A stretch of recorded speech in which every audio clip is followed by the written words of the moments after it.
And welcome back to another episode of the Ball Watchers podcast. I am your host, Evan Blues, alongside my two co-hosts, Joseph Muto and Tyler Paulson. How are we doing today, boys? I'm great, dude, man. I'm fantastic. I feel great. I'm also doing great, Evan. Thank Good, you. good. Excited for another episode. Me too, man. And this is a very, very exciting episode. We are back with our Fantasy Football Extravaganza, our third annual, Joseph, I believe, Fantasy Football Extravaganza. We're going to do it exactly the same as we have every other season. We're going to give you some players to target at each position and some players to avoid at each position based on where they're drafted and plenty of other factors. Of course, we don't have Eli, who was on the last couple episodes of this, but of course we have Tyler. So we've got a third man, and I think we finally streamlined this process, Joseph, because the last couple of years, these have been some long episodes. What was the first one? 2.5 hours? Yeah. And hopefully we've got it down a little bit here to a more digestible hour and a half to an hour. But even I think last year, Joseph, it was like 2. So, we'll give you a player to avoid each, but we've got a lot of NFL news to cover here, boys. We've got a ton of contracts to go over. And, yeah, we can start there, I guess. Number 1 being Deebo Samuel signs again with the 49ers. He is reunited with his old team on a 1-year, $7 million deal. The only thing, I don't know, I feel like Deebo Samuel actually had a good season last year. I'm surprised it took this long for him to sign. I'm a big Deebo fan personally, so I don't know. I guess I'm not happy he signed with the 49ers, but I'm happy he'll be in the league. Yeah, me too. I'm a big fan of Deebo Samuel as much as I don't like the 49ers. He is an electric player. So I think this is great for the 49ers, considering what they already have, like 13 injuries so far. Yeah. And like 5 of them are wide receivers. Mike Evans has a strained quadricep. He's not out officially, but he is sidelined at the moment. And Ricky Pearsall was announced he was out for the season. So yeah, just lots of little injuries from that 49ers wide receiver room. So this move makes sense to me. I love it. Little cheap deal for the 49ers and gets them a veteran guy who's been there before and understands the system. Should be great for the 49ers. I like this move. This team is a fucking joke. And I'm sorry, but I cannot stand the 49ers, and we might have another 2.5 hour long conversation. just I need about to go Deebo off. Samuel and the 49ers. I need to go off on the 49ers. How do you let Ricky Pearsall be out for the entirety of the year? That's where this all stems from. And I think after that news broke out, you immediately re-signed Deebo Samuel. How is his PCL not going through surgery as soon as you hit January? Because he strains his PCL in week 4, misses 7 weeks of the season. Then he comes back in week 11, has 1 catch, 2 catches the next game, 2 catches the next game, 6 catches against Tennessee, 5 against Chicago, and then he's out for another 4 weeks until he comes to Seattle in the divisional round where he gets 0 catches. This is your first round pick that you've invested so much in, and you just thought that over the offseason it was going to heal on its own? Like, what fucking doctors are we dealing with? Everyone wants to blame the power plant, but at the end of the day, these doctors went through ChatGPT, it feels like, in the COVID era, and don't know what the fuck they're talking about. Like, I bet you Evan could do a better job than these fuckers. These are the same doctors that made Christian McCaffrey go through an entire training camp 2 years ago. Sent him to Germany for stem cells. Exactly, and the last second on Monday Night Football, he's out for the entire year. How do you let that happen? This is the same team that invested the 3rd overall pick in Trey Lance, and he played 4 games in 2 fucking years, and everyone's calling him a bust. Like, this team is an absolute joke. How are you just investing in Brock Purdy, Deebo Samuel, and George fucking Kittle for 5 years? This can't happen again. You've invested so much capital into Trey Lance, Javon Kinlaw, Ricky Pearsall, and they're never on the fucking field because you don't give them the time of day. And now I have to go through another season where the 49ers barely get into the playoffs with a 10-7 record, and Brock Purdy is getting absolutely obliterated because a 40-year-old is blocking for him. So all he can do is throw a 2-yard fucking drag route to Deebo Samuel. I'm tired of it. You have the reigning defending champs in your division. You have the greatest team ever assembled on paper also in your division. What the fuck are you doing? How do you not take care of your first round pick? It's ridiculous. I don't care about Deebo Samuel. He's in his 30s. What the hell is he going to do for this team? Sorry, but no. That's all I want to say on that. That was beautiful, Joseph. That was But yeah, I love Debo that. is a 49er, and I guess it's okay. So yeah. Well, yeah, I don't know what else to say. That was might have beautiful. been the most electric start to Yeah. an episode I've We ever heard in my definitely life. won't. Not that we make money from these episodes, but we definitely won't have. No, I'm just kidding. It is Um, frustrating though how they handled Ricky Pearsall's injury. It's really weird because the PCL, I'll give some rehab insight. Is Please. well, number one, there is a ton of athletes out there who do not have a PCL that is attached and are fine and have no issues with it. So it's a weird injury for it to be only a PCL injury causing this much grief. And also, it's also very weird for him to have only injured his PCL. You usually hear about PCL injuries more commonly with obviously big knee injuries like ACL tears plus PCL plus whatever else, like a Joe Burrow or a Tank Dell who basically snapped his lower leg from his upper leg. But that's a different conversation. But even if you look back at other PCL injuries last season, a big one was Brock Bowers. He played through it for a couple weeks, was pretty terrible, took a few weeks off, and he was fine again. Like, it's weird for this to be such a lingering, nagging injury. So, very weird all around, and I think that there is something to be said for the medical management overall, but, like, how many medical staffs have they gone through at this point? Like, I just don't understand what the issue is with the 49ers team overall. I don't know. Deebo Samuel was really solid last year. We talked about it a bit on that free agency episode where I think he had like 700 yards last season. He's a gadget player. He's not going to be your number one receiver, and it's a little concerning him going back to the 49ers because Mike Evans has a huge injury history. He's had hamstring injuries, I think, the past 2 or 3 seasons, a quad injury now, and like if he's not healthy the whole season, you're relying on second-round pick Dejon Stribling, who has 0 NFL experience at this point, and is very like volatile in conversations. It's like the opinions of Dejon Stribling vary greatly across the league, and then the only other option right now is Deebo Samuel. I don't know how you didn't re-sign Jawan Jennings this offseason. Like, it seems like a mess from the 49ers. They also didn't address a lot of the positions of need. I'm concerned going into camp. Mike Evans felt like a great pickup when you had Ricky Pearsall, when you drafted Dejon Stribling. It felt like you had depth, and all that depth is gone already and is going into the season not at 100%. Like, I agree with you, Joseph. I'm very concerned. But let's move on to the next contract here. Stephon Diggs signs a 1-year, $12 million deal with the Commanders. So he, in some ways, replaces Deebo Samuel in Washington. Diggs was a 1,000-yard receiver with the Patriots last year, was essentially the number one wide receiver for the Patriots. He's one more year removed from his ACL tear that occurred 2 seasons ago when he was on the Texans, but he's in his 30s. He's definitely shown he's slowed down. He's not the alpha wide receiver one that he was in the past, but at the same time, the Commanders need any help they can get. I'm surprised they didn't sign Deebo Samuel again. Yeah, me too. That was a little bit of a surprising move. I thought, I agree with you, Evan, that they didn't go back for Debo. But this is a nice move. I mean, I know there was a lot of chatter about Brandon Ayuk this offseason, but that guy has gone mental. He's gone. And that's an understatement. He will not play in the NFL again, I don't think. I don't think so. Yeah, that guy's insane.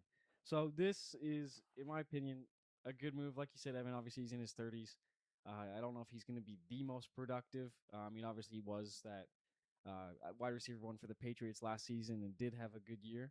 But yeah, you're right. The Commanders need anything they can get at this wide receiver position. So for Jaden Daniels to have a veteran guy who's a quarterback-friendly target, I feel like it'll be good for his he's going into his 3rd year, right? Yeah.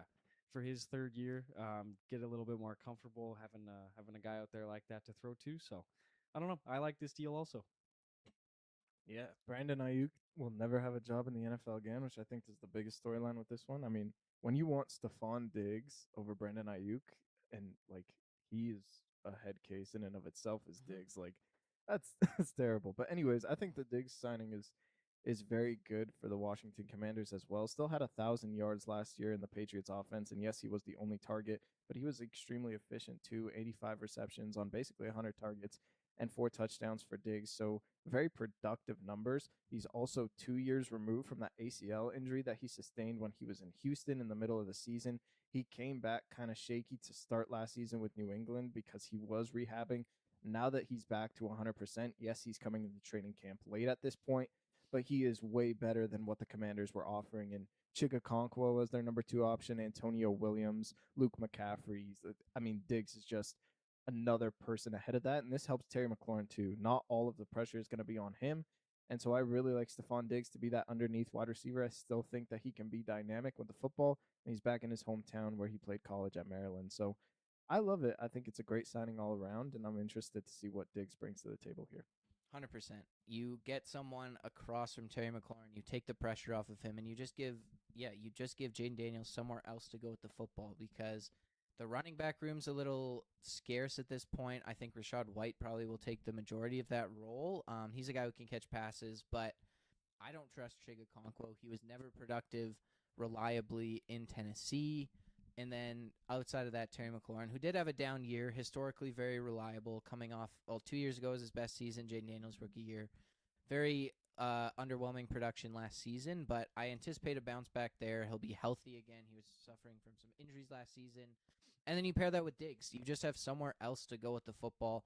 I think that's the biggest thing here because Jaden Daniels going into this season is, I think, under a ton of pressure because of how good he was in his rookie season, but also because he really has to be the engine of that offense. There doesn't feel like there's a lot around him overall, and I think that the pressure on Jaden Daniels is huge going into this season. People are expecting the Commanders to be at least in contention for the playoffs, which I think is a bit on the extreme side of their potential for this season in some ways, and I just giving someone else to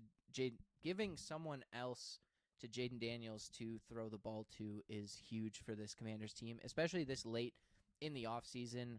I think there's a lot going on with Diggs off the field. There's a lot of legal drama that is unfolding constantly with him somehow, basically since the start of last season, but if they can ignore the noise, which I think it's at least died down for now, he should be good going into next season. All right, next story here, Joseph. We've got Bijan Robinson signing a 3-year, $75 million deal with the Falcons. He becomes the highest paid running back in NFL history. It was kind of a game of chicken between him and Jahmyr Gibbs, and he signs the contract first. Yeah, the Lions lost because whoever signed their running back first won because Gibbs is going to ask for more money. And I feel like it's not going to be that. yeah, much no, it's going to be more. an extra $500,000 a year because these guys are petty. But still, it's a crazy contract for Bijan Robinson. He more than deserves it. He's one of the best, if not the best, in the entire NFL at the running back position. I'm just scared of the Atlanta Falcons and their future because they have basically 40% of their cap tied to 3 players this offseason, let alone they re-sign Bijan, but also Drake London and Kyle Pitts, and they still have a question mark at the quarterback position. So a lot of pressure is on those 3 players to perform, and we really don't know how productive they're going to be because we don't know the quarterback situation of the future. And even this year, we don't know. Tua is probably going to start week 1, but is Penix even going to have a role in this offense? A lot of pressure is on these 3 players as well as Kevin Stefanski to make it all work. This is a team that's going to rely on these 3 players big time. And yes, they are all 3 elite at their position. There's still going to be no defensive help because a lot of money is tied to these 3 players. And we don't know who the quarterback is going to be. And when you do find the quarterback, how much are you going to pay him? So it's interesting, the future of the Falcons. I don't really see a bright future, but how can you not sign these players who are the entire identity of your team and the cornerstones of your franchise? Yeah. They're also in cap hell, I believe. They have are. so much dead money on the books, and they've been stuck in this position for 3 or 4 years at this point, and the Kirk Cousins contract just adds more dead cap to the pile, and it hamstrings them as an organization. Yeah, I never understood that Kirk Cousins contract to begin with when No. they originally signed him. I mean, I get it. You're going after the veteran guy. But now that he's gone, you're right, Joe. There is a massive question mark at the quarterback position. I mean, I don't know if anybody would be comfortable with Tua as their starting quarterback. At least I wouldn't be. But I saw some reports, I think it was yesterday, that Tua is very likely going to be the starter while Michael Penix comes in as the second quarterback behind him. So it's a scary sight for Falcons fans. But I mean, when you get an opportunity to lock a guy like Bijan Robinson down on your team, you do it. He is one of the best players in the NFL, and I think that as much as they paid him, and as much as they're in cap hell and they're tying their money to all these players, it's a worthwhile investment. Because even if you have a down year, you can potentially spend a high pick on a quarterback or a defensive player and sign a veteran quarterback or something like that, and put yourself in a decent position to at least make the playoffs, and maybe go on a little bit of a miracle run at the end of one of these next few seasons. So yeah, no, I love it, but it really, like you guys were talking about earlier, it makes me wonder how much Jameer's contract is going to be. Like you said, it's probably going to be like 500,000 more. They don't mess around too much. It puts the pressure on Detroit though for sure. Like It they got to does, it get this does. deal done. I think before the season starts, just to make sure it doesn't get any more expensive. I mean, there were some huge running back deals given out in free agency this season, and now you have the Bijan Robinson extension. Like, it's a lot. But, I mean, for both of these guys, I think it's worth it. Bijan Robinson especially has been the entire Atlanta Falcons offense the last couple of seasons, especially with Drake London struggling to stay on the field just with injury issues. Bijan Robinson is the Christian McCaffrey type of running back where he can go for 1,000 rushing yards and 1,000 receiving yards in the same season. He does everything for that team, and he's such a good receiver down the field. Like, he can truly be an extra slot receiver for you. I think he does so much for this Atlanta Falcons team. He's so valuable to what they do as an offense, and just I think what any offense would do with Bijan Robinson. He's 100% worth the money, and I think that it's still a fairly reasonable contract overall because running backs just don't make that much money. And I think that going into next season, Bijan Robinson's easily going to live up to that contract. Yeah, especially with Tyler Algier gone this season, he's just going to become even more of a workhorse for them. So, love it, Atlanta. Okay, next up, we have so many contracts. Why did this all happen this week? It's insane. Chris Olave in the NFC South as well signs a 4-year, $132 million extension with the New Orleans Saints. This was probably the biggest shocker out of all these moves, in my opinion. Yeah, I mean, he is a really, really great player. Obviously, the last few years, he's dealt with some injury struggles between him and his 40 concussions and some of the other things he's been dealing with. But he is a good player. I think it is a tiny bit of an overpay just given all the injury history with him. But he is their true like number one wide receiver. We'll see how Jordan Tyson plays out this year. I'm sure he'll be a great player and will take some pressure off of Chris Olave and make it easier for Tyler Shuck. But I still think it's a little bit of an overpay, as good of a player as he is. But I still like it. I mean, lock down your wide receiver one for another 4 years. You got a young quarterback. Well, sort of young. Give yourself a good identity on offense and go from there. I love it.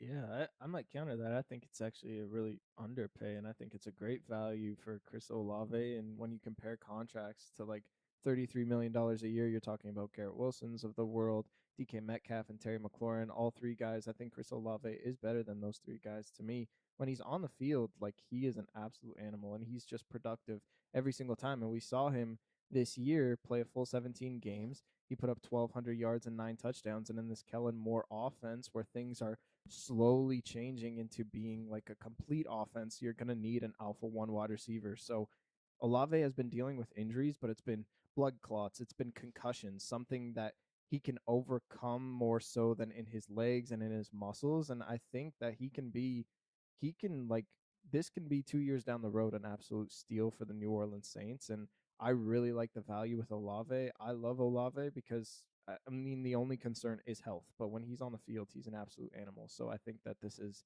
a very good value. I think that this contract not being in the 35s to 38s is because of his injury history, and that might be an extreme discount for the New Orleans Saints down the road. I just kind of forgot that all these guys came from the same draft class. Like JSN obviously gets paid this offseason, so Chris Olave, it's time to get your money. Zay Flowers, who we'll talk about in a second, it's time to get your money. This is when the extensions come. I agree. I think it's worth it. I was really just surprised just because of the injury history. I feel like his rookie season was really solid when he played. He's been really solid when he's played, but he's been relatively unreliable to stay on the field, and I think that that's where the concern was for me. Is I just, or not concern, just a bit of surprise is just giving Olave this contract. He did play the full season last year, like you said, and I think it is a very good point that he's dealing with concussions, which do get worse the more concussions you have, but at the same time, he's not really had injuries that will directly affect his athleticism and skill as a player. So I really like it, though. I think the Saints need to lock down some of their stars here because you definitely have some guys getting older and fading out of the lineup here, like a Tyrann Mathieu who retired, like Cam Jordan, who signed this season but obviously is not long for this team. So you need to start locking down some of these stars. I think they've also gotten rid of a lot of young players the last couple of years. They didn't re-sign Paulson Adebo.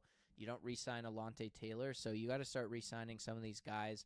And Kellen Moore is an offensive coach. You want to have the personnel around Tyler Shuck that will help him grow in this Kellen Moore offense and allow Kellen Moore to run the offense that he wants. I think Jordan Tyson also takes the pressure a bit off Olave. There's another guy on this team that the defense is going to have to look at and keep track of, and I think Jordan Tyson's a really good deep ball receiver. You've had Rashid Shaheed in the past who can be that guy, but Tyson's a bit of a different player where he's probably going to command a bit more attention from safeties and things like that because he's not just beating you with blinding speed like Shaheed. He's a big body who's going to be able to make contested catches, and that might leave some room underneath for Olave. So if he can stay healthy, I think he's primed to have a huge season again this year, and I think you're totally right. This isn't top of the market money. It's in that range of other receivers who he's at least comparable to. So I like this deal as well. And lastly, like I mentioned, Zay Flowers gets a 4-year, $140 million contract extension from the Ravens. And I personally love this move. I think this is a great move by the Ravens. Similar money to Chris Olave, a little bit more, but we're still in that Metcalf Wilson Higgins range. And Zay Flowers doesn't have necessarily the ceiling. I don't think he's ever going to be a guy who's putting up 1,500 yards and 12 touchdowns, but he is just Mr. Reliable. 1,000 yards, I think every single season he's been in the league except his first. He's super great with the ball in his hands. He's shifty. He breaks tackles. I saw a video of someone talking about this. Shout out Dino Talk Sports. 58% of his catches have gone for first downs in his career. Like, he is just that Mr. Reliable type of receiver, and this feels like the kind of money you give Mr. Reliable. Yeah, I like this deal for the Ravens. I'm not the biggest Zay Flowers fan, but I can't deny how good of a player he is with the ball in his hands. He's a little guy. He's super shifty, super quick. Great run after the catch, and like you pointed out, Evan, a lot of his catches do indeed go for first downs. So that's very, very important for that Ravens offense, especially when the rest of their wide receiver room isn't great. I know they drafted a guy like Jacoby Lane this year, who I think is a great wide receiver. Even though they got him in a little bit of a later round, I think he's gonna really help out that offense and help out Lamar Jackson. Yeah, no, I love this deal. Our webcam's bugging out. It is. It's a little distracting. It is. But yeah, no, I like this deal for the Ravens. I think it sets them up for a lot of success in the future. Excuse me. And yeah, I love it, especially as a team where you're trying to push for another playoff run, trying to make a Super Bowl before Lamar Jackson gets sick of it and leaves, which I don't actually think is going to happen. But yeah, no, I love it. I'm a big fan of Zay Flowers, and I think this contract is well deserved. I don't like the contract. I think it's kind of an overpay, if I'm being honest. The fourth highest paid wide receiver in NFL history, just behind Drake London, But Jamar it's a Chase. significant drop between those guys. To JSN and Jamar Chase, yes, but to guys like Justin Jefferson, where he's making the exact same amount of money, That CD Lamb. contract's like 3 or 4 years old. Like, they're older contracts. To me, though, he just has to prove it. He's not that alpha that those other guys are. And yes, he had 1,200 yards last season. Only 3 games with 100 yards. All 3 of those games had 125 plus yards. So those numbers get amplified. 2 of those games against the Steelers, 1 against the Bills. So bad defenses. But I don't really see Zay Flowers be that alpha the same way those other guys do. I would have just liked them to wait on this contract, exercise his fifth year option next season, and then get this contract done again next year and say, do it again. Because before this season, we've just been underwhelmed by Zay Flowers and his performance to be that alpha one. We've been craving it, and he sort of did it last year, but it wasn't like flashy. And it's like, wow, this guy is going to be the face of the Baltimore Ravens. I know he doesn't have to be because of the team that he plays for, but it's just he's very underwhelming to me, and I don't think that he deserved this money, in my opinion. And I think that they should have waited a year, seen him make. If they said, you know what, we're gonna wait a year, see what happens. If he puts up 1,500 yards, give him 40 million. I'm fine with that. You've done it on a consistent basis.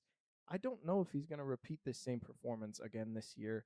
I just don't trust Zay Flowers. I don't trust his archetype to be a true alpha one, and I'm a little bit more hesitant of this contract.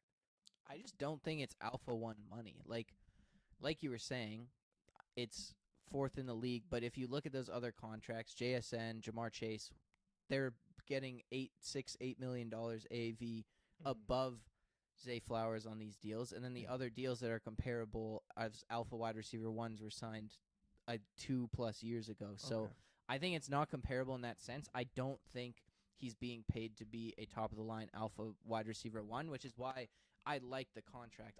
I agree with you. I do not think Zay Flowers is an alpha wide receiver one, but I think he is a wide receiver one in the sense that he can put up the production. He obviously does it in a bit of a different way. He's much more of an underneath receiver and really good at breaking tackles, being getting yards with the ball in his hands, extra yards after the catch, versus someone like a Jamar Chase or a JSN or something who's separating deep down the field and catching touchdowns. That's just not Zay Flowers' game. But I think what he does is so valuable for the Ravens because they are a run-first team. You don't need necessarily someone to be deep down the field catching bombs. You need someone to get you those first downs when it's 3rd and 6, to get you those first downs when it's 3rd and 8, and that is what Zay Flowers is. I think that as these other receivers like Puka Nacua, even George Pickens, I think, will probably get paid higher than them next season if he has another good year. There's some other receivers coming up who are going to demand big contracts.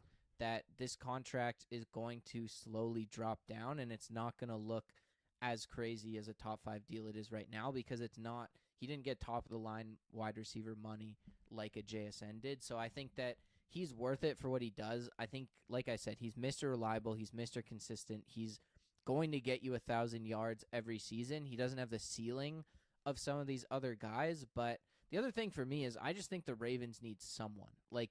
They have swung and missed countless times on receivers, and Zay Flowers has been the only guy who has been, even above average. And he's been well above average, but, DeAndre Hopkins was an absolute miss. Odell Beckham was an absolute miss. The list just goes on and on. Rashad Bateman was a miss, honestly.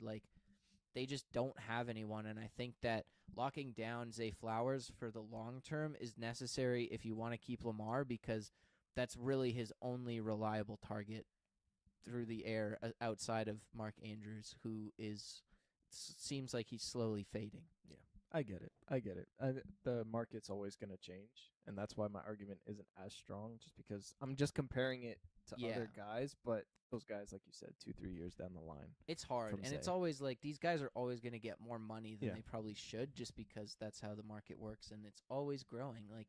I don't know. It would be interesting if sports had a flat cap. Yeah. That's a different conversation. Cool.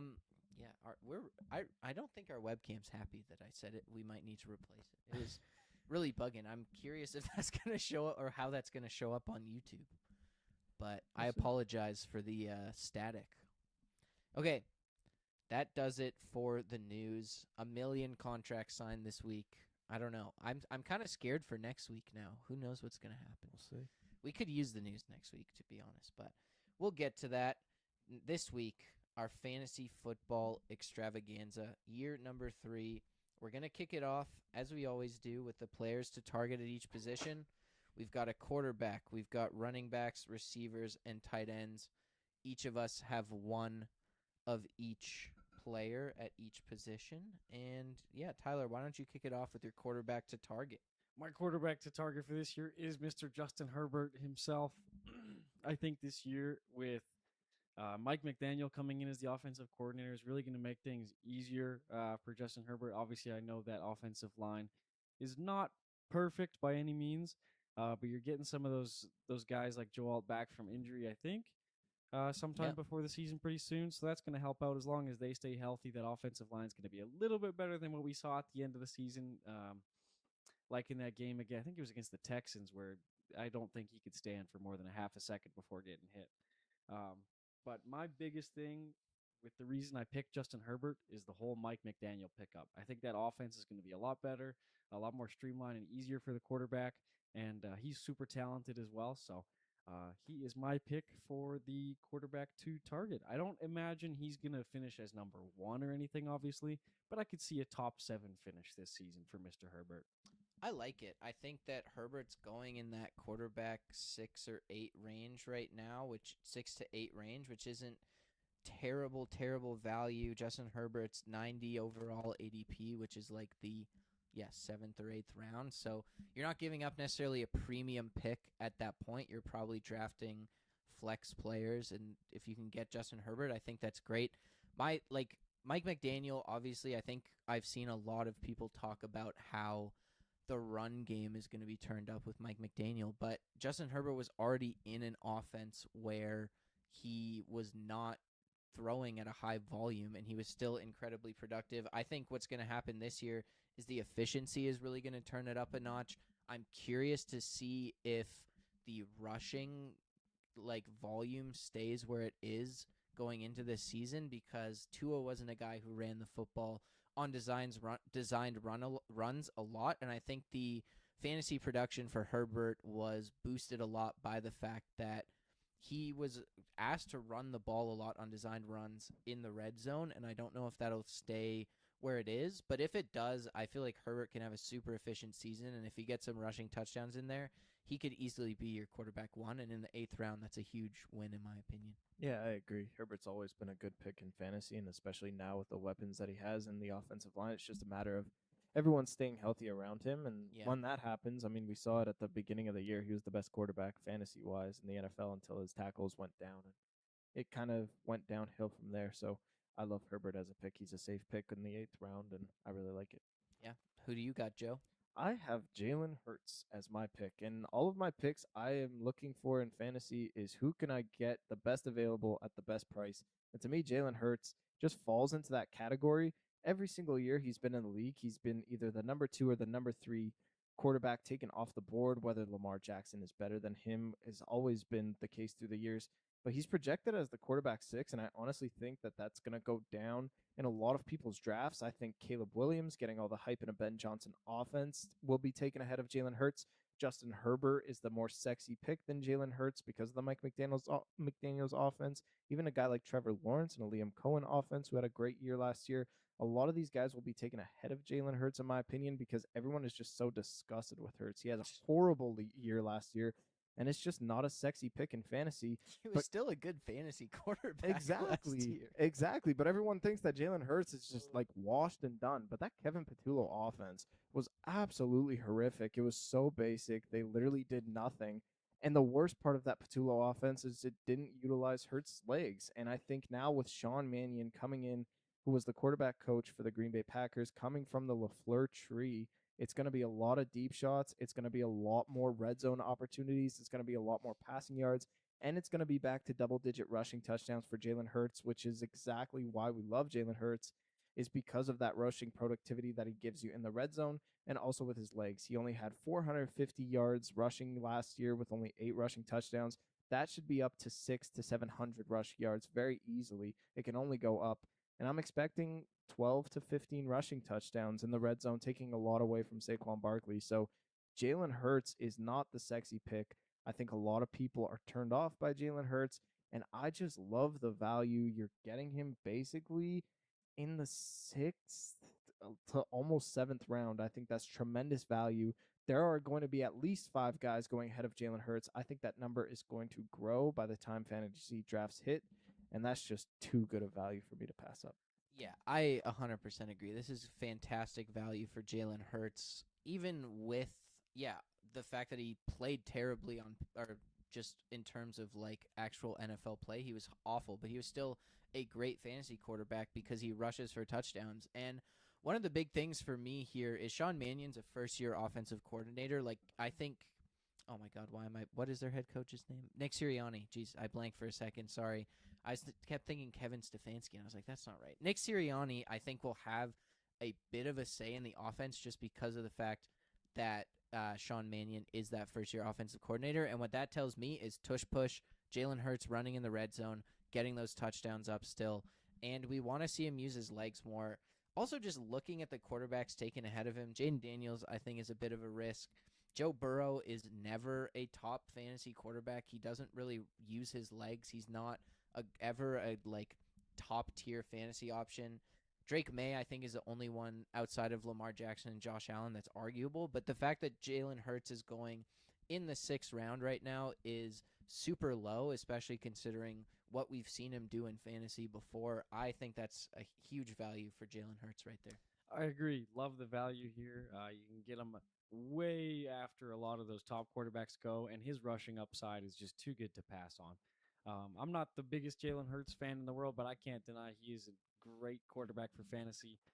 Tons of rushing touchdowns, which obviously are more points than passing touchdowns. Gotta love it. Exactly.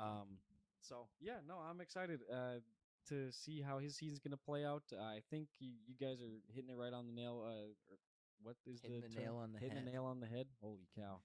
Close. Brain. You're hitting it right on the brain nail. fog. Holy, what am I Ow! doing? I'm having a stroke. But no, I love it. He is going to be a great fantasy quarterback yet again this year. And if you can snag him from anywhere between round 6 and 8, depending on how your teammates play the fantasy draft this year, can't pass up Jalen Hurts.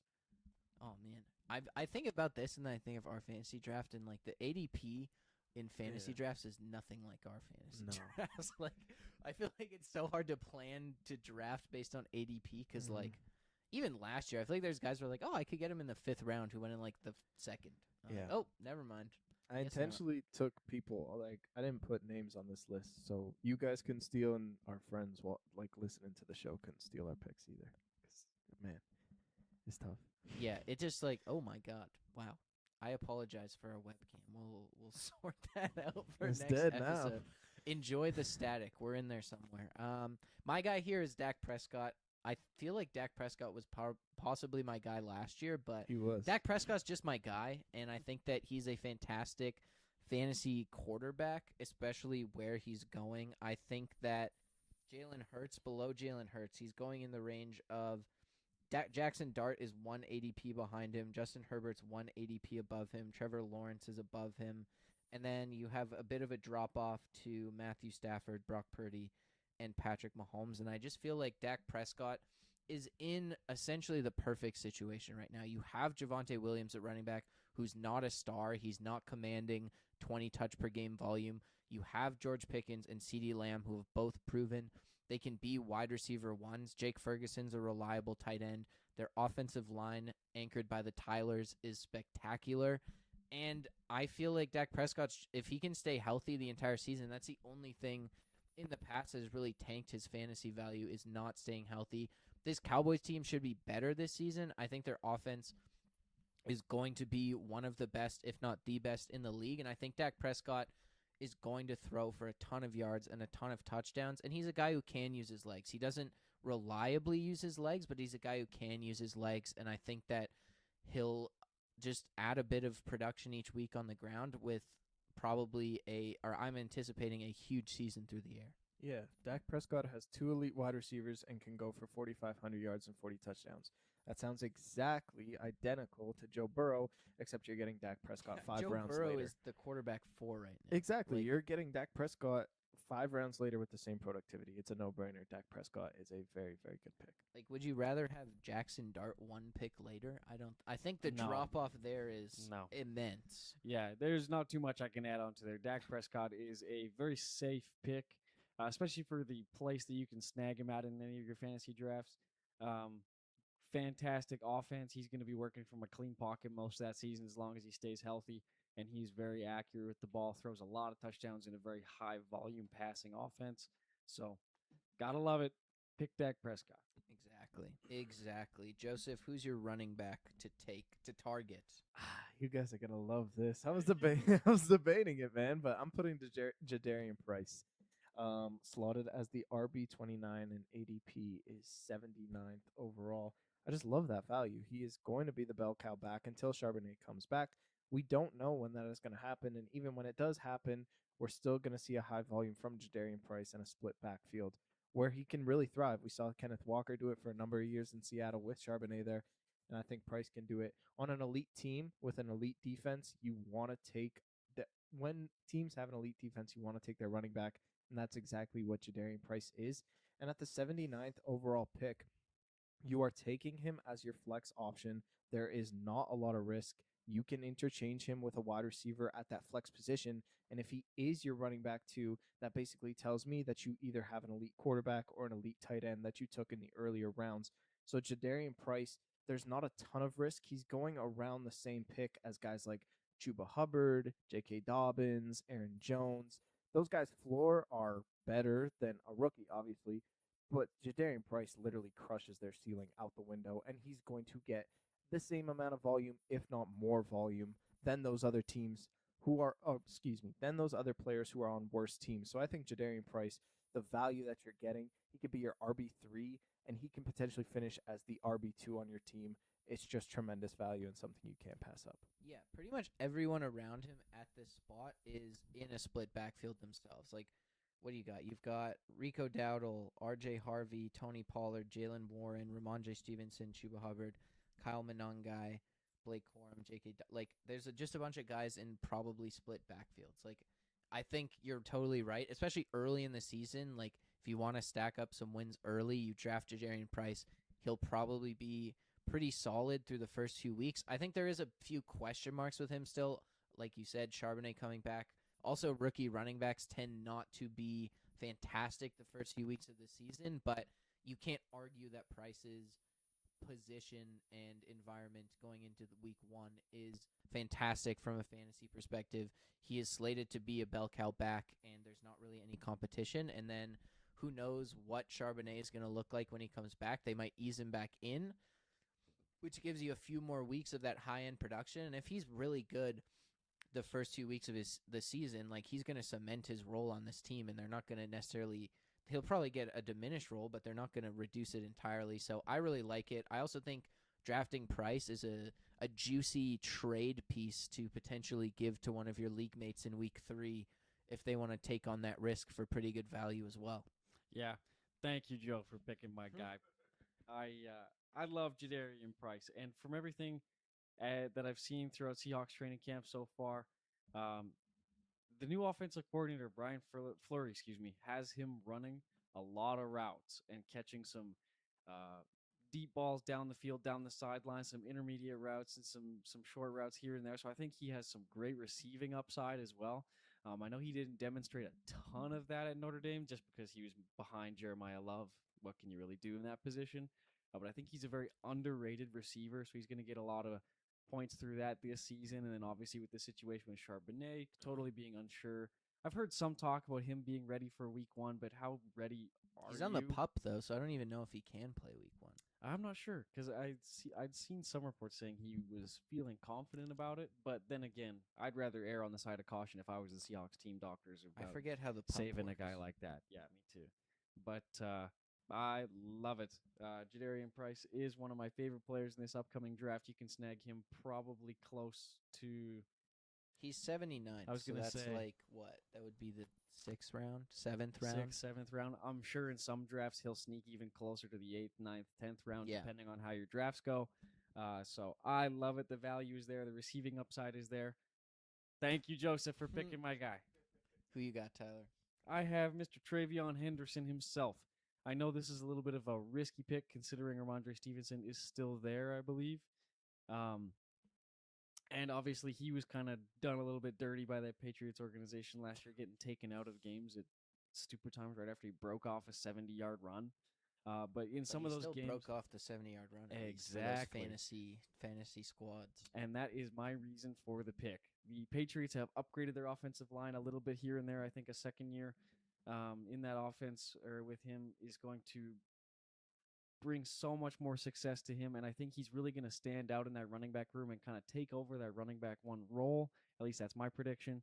And we saw in games like against Buffalo where he had 3 touchdowns and a lot of, I forget how many rushing yards exactly, but he had a fantastic game, and I think there's only more of that to come. So he is kind of a little bit of a sleeper pick. I have him here as the running back 20 is the average draft pick, about 49. So he will go a little bit earlier. So I think, but I still think that's good value for him, as long as he does end up falling into that role. So he is my pick at the running back position. Yeah, to me, it's a risky pick, and I'll get to why it's a risky pick later on in the show. But to me, Travion Henderson has all the intangibles in the world. Outside of Malik Neighbors, this might be the riskiest pick in the NFL fantasy football draft. But just like he has all the intangibles. Upside is there. Yeah, the upside is there. Like I compare it to Jameer Gibbs and David Montgomery, where Jameer Gibbs still has incredible fantasy seasons and David Montgomery still gets his. It is a little bit different with Mike Vrabel. He's more of an old school approach where he favorites the more veteran coach, but another year of running back, but another year of Travion Henderson, I think he's going to fit very well into this offense. Oh, I love Travion Henderson, but I feel like I was hurt by him last season, and mostly by the Patriots organization, because I was a guy who picked up Travion Henderson late in the season, and he was great. But you're totally right. It was just like he'd just rip off like a huge run. He was massively efficient last season, and the Patriots are like, let's sit this guy down for Ramondre Stevenson. Like it just it never made sense to me. And I'm just so worried that that's happening again, that it's giving me pause on drafting him, because he's going decently high. He's like a 4th, 5th round pick. And if Ramondre Stevenson eats into half his workload, will he be that same guy going into next season? Because obviously he didn't get a lot of play early in the year, and he was incredibly efficient going into the season. And if it was clear that he was going to be the number 1 running back, I think he'd be easily a top 3 round pick, because the offense got better overall and the offensive line got better, and Travion Henderson is in the perfect situation. It's just there's a bit of a risk with Mike Vrabel and how they run that team, because I just don't know what the situation is going to be with touches. But on paper, based solely on Travion Henderson and his skill, I totally agree. It's just I don't know, man. It's so hard to know what the Patriots are gonna do here, and I just I have this sick feeling in my stomach that Ramondre Stevenson might be might outtouch Travion Henderson next season. Okay, my guy here is first I want to give an honorable mention to J.K. Dobbins here, because how the hell is R.J. Harvey going ahead of him in fantasy drafts? R.J. Harvey was not good last season as a running back, and I just don't see how he's getting touches. But I went with Bashal Tutin here. I think this is a pretty obvious pick. He's going as running back 23. He kind of ends those number 1 running backs. He's around a David Montgomery level of running back here, but he's just in the most perfect spot here, in my opinion. I mean, who are you getting around Bashal Tutin? David Montgomery, DeAndre Swift, Travion Henderson, and then you go R.J. Harvey, Rico Dowdle. You fall into those split backfields. But Bashal Tutin, number 1, I do not think is going to be in a split backfield. He's going to be the bell cow back, and Travis Etienne is gone, leaving a ton of touches and a ton of production. Liam Cohen's offense, I think, favors the running back. Yes, I think the Jaguars definitely had some problems near the goal line running the football, but Bashal Tutin's a bit of a bigger back. He's also one of the fastest running backs in the league. He ran a 4.3 something 40 at the combine last offseason, and I think that I just feel like he's in line for such a huge role in this offense. Liam Cohen runs the football quite a bit, and it's a big part of his scheme. You look at what he did in Tampa with a guy like Bucky Irving. He had a huge year with Liam Cohen at the helm, and I think that Bashal Tutin's just set up perfectly to get a ton of work. Running backs also catch the ball a ton in Liam Cohen's offense, and I think Tutin will be the guy on those passing downs as well now that Travis Etienne's gone. So I think he's in line for a ton of work, and Travis Etienne was drafted super late, and he was fantastic last season, and I feel like Bashal Tutin is not being drafted as late, but still has the potential to be as good as ETN was last season. Yeah, Evan, as soon as I saw that your pick was Bishal Tootin on the list here, I immediately loved it. I don't think this guy could be put in a better position for where he is right now. Obviously, he kind of split some carries with Travis Etienne last year, but with Etienne being gone, I think he is just primed for a fantastic season. Like you said, the receiving upside is there in Liam Cohen's offense, and obviously, the Jaguars' offense isn't terrible, so I think he is going to be a what's the word I'm looking for? A shining light in I like that offense. A if you diamond will. in the rough. Yes, a diamond in the rough. And he is going a little bit higher than I would like to see him go, just because there's a little bit of uncertainty there for me personally. But I love this pick. I think he is a great selection for your running back to target. He is going to be very productive this year. I just think mid-round pick, if you're getting a guy who can potentially be a starting running back for every week, that's pretty solid value. Yeah, I really like Bashal Tootin as well. We know you like Joseph. We moved on. My only hesitancy with Bashal Tootin is that Chris Rodriguez is also in this backfield, and I know he's not the level of Bashal Tootin can be, but Chris Rodriguez worked with Liam Cohen at the University of Kentucky. They have that rapport. Cohen made an emphasis to bring him in, and I'm scared that he's going to take a lot of third down touches away. And that's what made Etienne Jr. or Etienne so successful in this Jaguars offense. I don't think Etienne is an elite running back, but he put elite numbers up in that Liam Cohen offense because that offense is so good. And that's the thing that you have with Bashal Tootin. I'm just a little bit more scared of Chris Rodriguez, but Rodriguez is not a running back that can, take over this backfield. It's going to be Tootin. He has the higher upside. And although I don't think it's going to be as productive as Etienne was last year, I think it's going to be pretty damn close. So just because of Rodriguez, I would take him as my flex more so than my RB2. But I think with that RB2 position, he could pop off as potentially an RB1, and you have 2 RB1s on your team. That is tremendous upside. But he's going almost in that flex range, like 5th round-ish, so just before the 5th round. So it's definitely possible to get him as your flex where he's being drafted right now at 47. So more in that RB2 range, but I don't know. I have a feeling. And I don't know. I still feel like my Travis Etienne take last year was, I'm still so hyped about that. So give me another Jaguars running back this year. Why not? All right, wide receivers, Tyler, who you got? I have my man Luther Burden on the Chicago Bears. I talked about him, I believe it was 2 weeks ago. The all-breakout team. On the all-breakout team, I am a massive Luther Burden fan. I think with the departure of DJ Moore and what we saw from Burden at the end of that season, it is just hard to pass up on him for me personally. He had a great ending to the year, saw a couple long touchdowns, some really, really great run after the catch, and I think that he is only going to get better and obviously more involved in this Bears offense. And with another year for Caleb Williams, I think their connection is going to get stronger. I don't have too much to say about it. I love Luther Burden for fantasy this year. He is definitely good. I hope nobody in our league is listening, but he is definitely a player I am picking for sure if he comes around to me.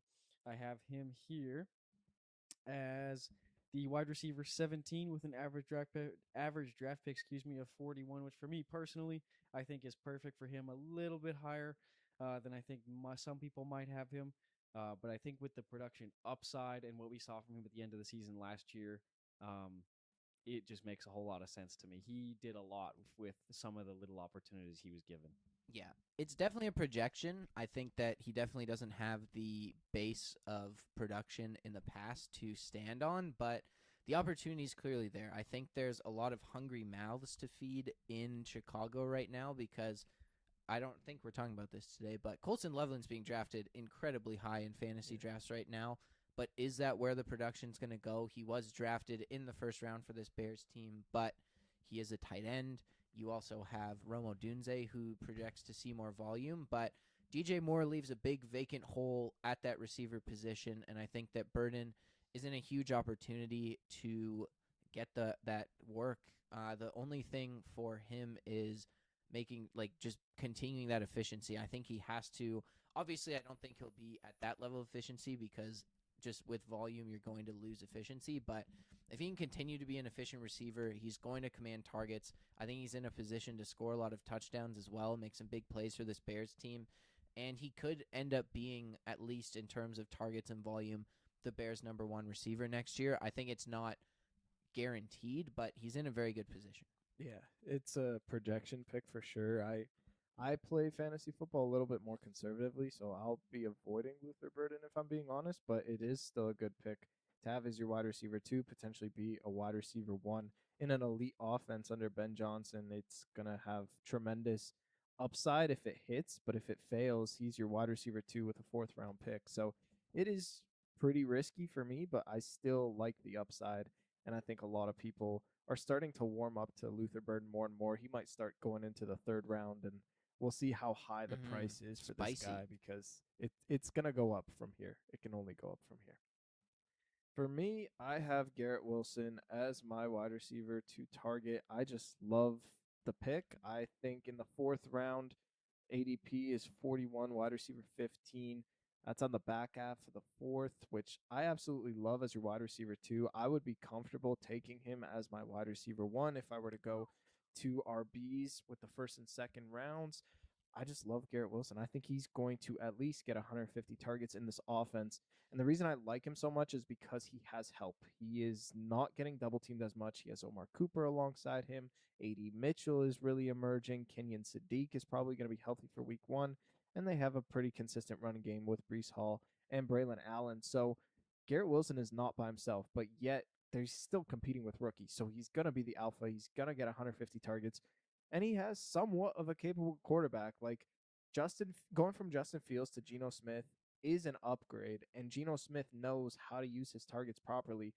Yes, the Jets, it is a disgusting team, and that's probably why he's in the fourth round, because you want to avoid bad teams in fantasy football. But someone has to catch the football. It's got to be Garrett Wilson. He's an elite talent, and I think there's just going to be so many targets. He's not going to be touchdown reliant. He can win you football matchups and not score a touchdown on a week-to-week basis. I just really like Garrett Wilson this year, and if he's your wide receiver 2 and getting 150 targets, I mean, what more could you ask for? The price is very cheap to me, and I really, really like his upside. Garrett Wilson feels like the Kyle Pitts of fantasy receivers to me the last few seasons, but this is the whole point, right? You buy in. He has the opportunity. I totally agree. I think that getting that help is going to be huge.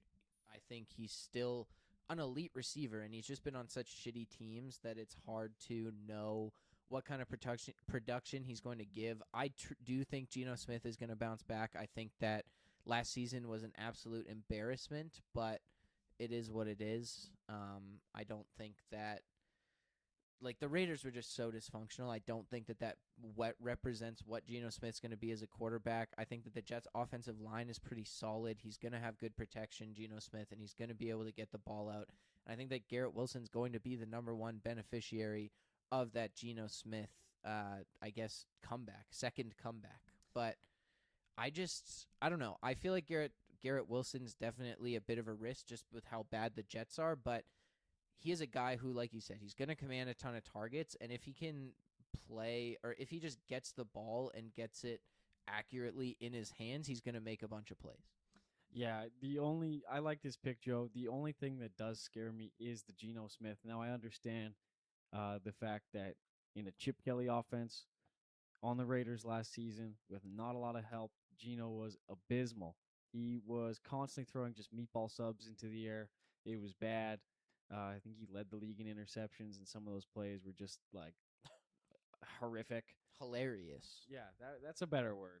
But I do think he is in a little bit of a better position.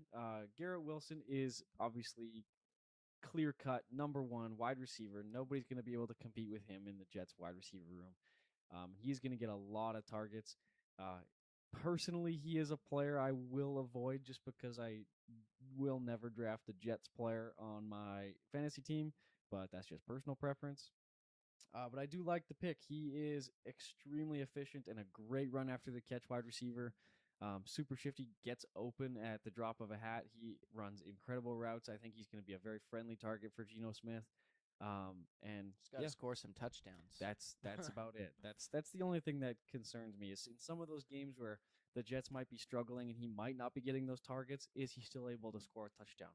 Because in fantasy, you need the points. Yeah. The other thing I will say is, I think it's fair to point out, is Geno Smith never supports wide receiver ones in fantasy. Like, even going back to Seattle, like DK Metcalf and Tyler Lockett, it was so on and off who was the number one receiver week to week. Obviously, that could have just been a Seahawks thing. You have the luxury of having two really, really good wide receivers, which the Jets don't really have at this point. But I don't know. Garrett Wilson, the track record scares me. But that also, I think, has much more to do with the team than him as a player. Exactly. But that's also important for fantasy, to be honest. My guy here is Jalen Waddle. I love Jalen Waddle. I think he is criminally underrated at this point in the draft. If you look at him, he's going below DJ Moore right now in terms of ADP by a pick. He's around the same range as Jameson Williams, Terry McLaurin, Romo Dunze, guys who don't really have a track record, and also just like you don't really know what you're going to get with those offenses. I think Jalen Waddle's in a fantastic situation. You have Cortland Sutton there, but he is a very shaky wide receiver one the last 2 seasons. He's a great contested catch guy. He might take some touchdowns away from Jalen Waddle, but I think Cortland Sutton was incredibly inefficient on really high volume last season, and Jalen Waddle, I think, projects to be the opposite. He's going to be incredibly efficient. I think he's going to get a ton of volume. He's going to be their wide receiver one. He's one of the fastest receivers in the NFL.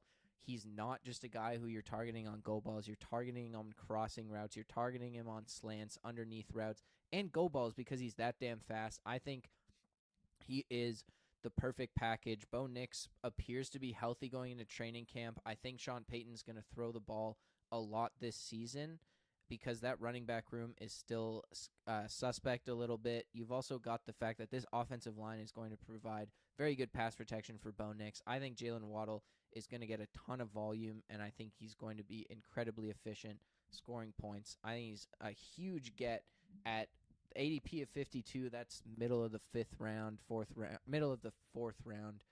That's great value for a guy who can potentially be your wide receiver one. Yeah, I don't have too much more to add. Evan said it perfectly. When this trade happened, I was a massive, massive fan of this trade.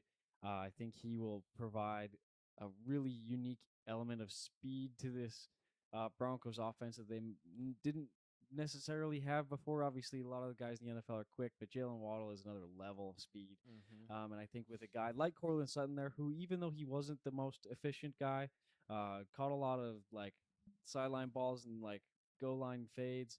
I think having a guy like Jalen Waddle to hit those drag routes underneath and get it on a crossing route across the field while Cortland Sutton clears out the safeties is incredible. It's going to be a very, very good season for the Broncos. Obviously, Sean Payton runs a really good offense. And yeah, I love the pick. Yeah, everyone forgets about Jalen Waddle, but in his first 2 years in Miami, he was the wide receiver 16 and the wide receiver 7 in fantasy, and all of a sudden Tyreek Hill comes into the picture, and everyone forgets about him. Now he has the opportunity to be a wide receiver 1 because Cortland Sutton is just mad to me. He's very underwhelming. And Sean Payton has said in training camp, like, we are going to abuse the hell out of Jalen Waddle in the passing game, and I can't blame him. Like, the screen passes and the PPR leagues that you're going to have, like Jalen Waddle is going to go absolutely crazy on the screen passes and just get you a ton of points in fantasy. I expect a top 12 finish, and to get him in the 5th round, I mean, that's wide receiver 1 status, and you're playing with fire. Jalen Waddle, you got to strike when the iron's hot. I hope his ADP doesn't go up from here because the value is just way too enticing for me. I want him. Okay, tight ends, Joseph. Who you got? I got Tyler Warren as the tight end number 4 going at the end of the 5th round. ADP is 60. I just love Tyler Warren, and everyone's falling in love with Colson Loveland. He's going at ADP 48, so a whole round ahead of Tyler Warren. I just think that Tyler Warren has a way higher floor than Colson Loveland. I think you know what you're getting with Warren, and with Loveland, it's more of a projection, and I think their ceilings are fairly similar. So Tyler Warren is going to command 120 targets in this Indianapolis Colts offense to me. Alec Pierce got the big bag, but he's still unproven. Josh Downs is more of a gadget player to me, if I'm being honest. So the number 1 target in Indianapolis is Tyler Warren, and he is just so elite. And I think that there are only 4 elite tight ends worth taking in the very high rounds. Brock Bowers and Trey McBride, you have to pay a 2nd round pick. Colson Loveland, you're going to have to pay a third or a fourth round pick for. Tyler Warren, you're paying a fifth or a sixth. And when you're comparing it to Loveland, I think they're very similar players, but you're getting them 2 rounds later where you can cash in on a wide receiver 2 or a running back 2. Tyler Warren provides tremendous value, and comparing it to Loveland, I think they're the exact same, but you're getting them at a discount, and I think it's a no-brainer to take Warren over Loveland because of it. Yeah, the value is absolutely there. I love Tyler Warren as a fantasy tight end one. I think he finished top 3 last year in all of fantasy, something like that. Tyler I know he had Warren. a great fourth. Yeah, that's what it was. That's where he's going. Exactly. I love it. Tyler Warren, I think with the departure of Michael Pittman from that offense is only going to open up more targets for Mr. Warren. And obviously, in his rookie season, he had a fantastic year. Obviously, Daniel Jones is coming back healthy. The offensive line is good. They have a good running game. Defense is a little bit suspect, but that only means the offense is going to be out there more and trying to score more points. So I love it. I am definitely going to be targeting Tyler Warren in my drafts. And I think year 2, the sky's the limit for this kid. And like you said, Joe, comparing him to the Colston Loveland and the value you can get it for Tyler Warren, it's a no-brainer for me. Yeah, I agree. I like this pick a lot. I think the other thing with Tyler Warren is they like to use him in the backfield on the goal line. I think that gives him a bit more opportunity to get touches and score touchdowns, which is just more point upside for Tyler Warren. Tight end rankings are very confusing because the number 1 tight ends are still like the ADP is still so low. It's like hard to understand. But like back into the 5th round, start of the 6th round is pretty good value, I think, for a guy like Tyler Warren when you're looking at bench players and flex players. Getting a guy like Tyler Warren who can be a reliable tight end 1 pretty much the entire season is a great pick in my opinion. All right. For my tight end, you, I'm sure, have noticed listening to this episode that of all of my picks so far for players to target have been on the trend of upside players. Now, my pick at the tight end position. He can't keep getting away with this. Is Kyle Pitts. I will always be a Kyle Pitts believer until he retires. I had him last year. Underwhelming. Hated my life.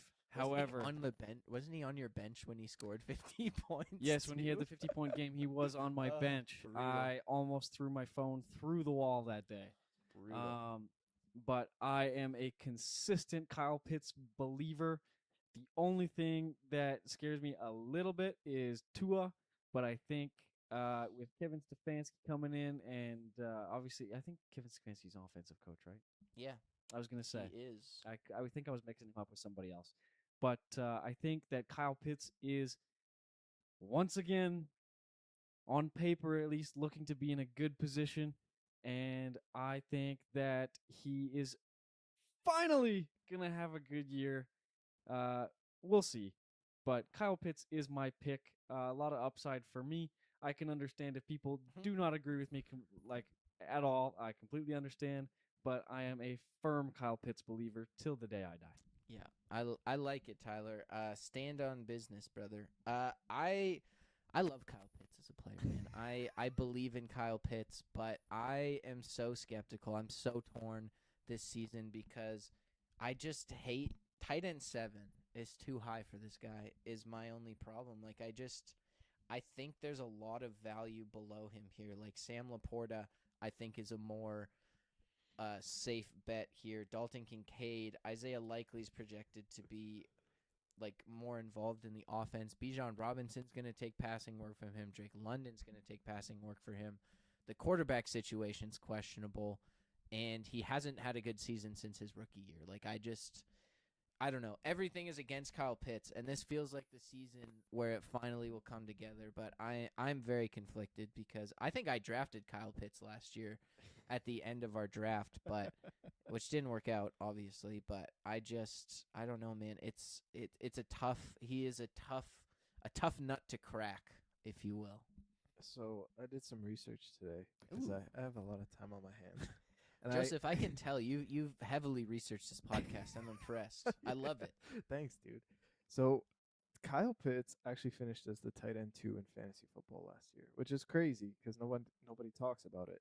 But if you eliminate that Thursday Night Football game against the Tampa Bay Buccaneers, where he scored 45.6 fantasy points, and let's say you give him 12 points that game because that was his average for per week to week basis, he would finish as the tight end 13, Yeah. which is crazy. Exactly. Like the production is just not there. He had a unicorn game, and it's just you're.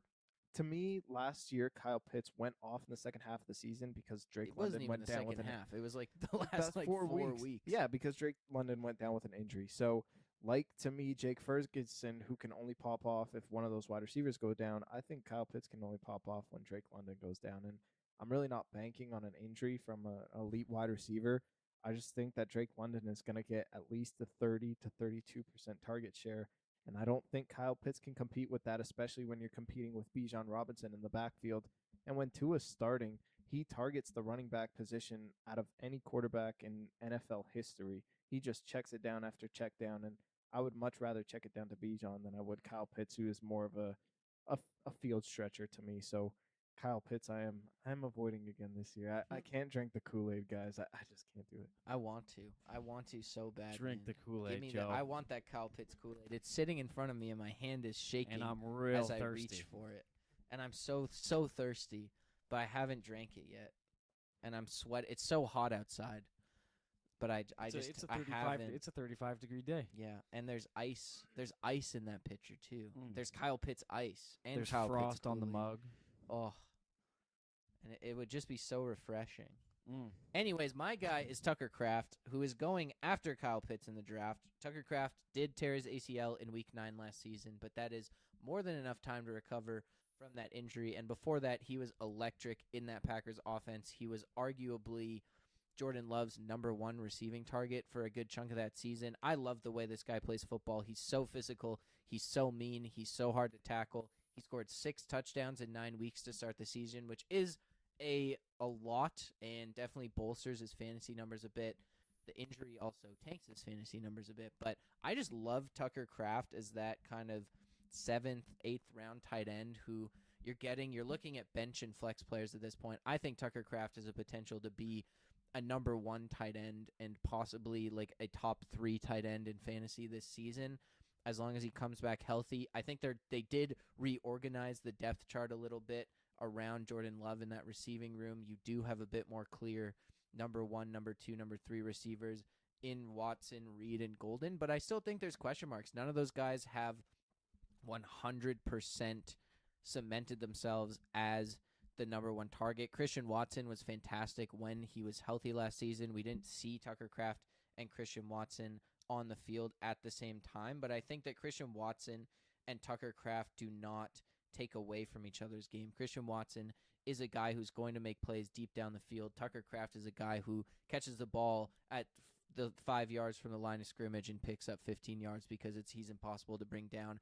I think he's going to be a huge red zone target as well for Jordan Love. I think he has a ton of potential. He played so well going into the season, and getting him after some of these guys who have potential but have really not lived up to it at this point. I think Tucker Kraft is a steal at that 76 overall ADP.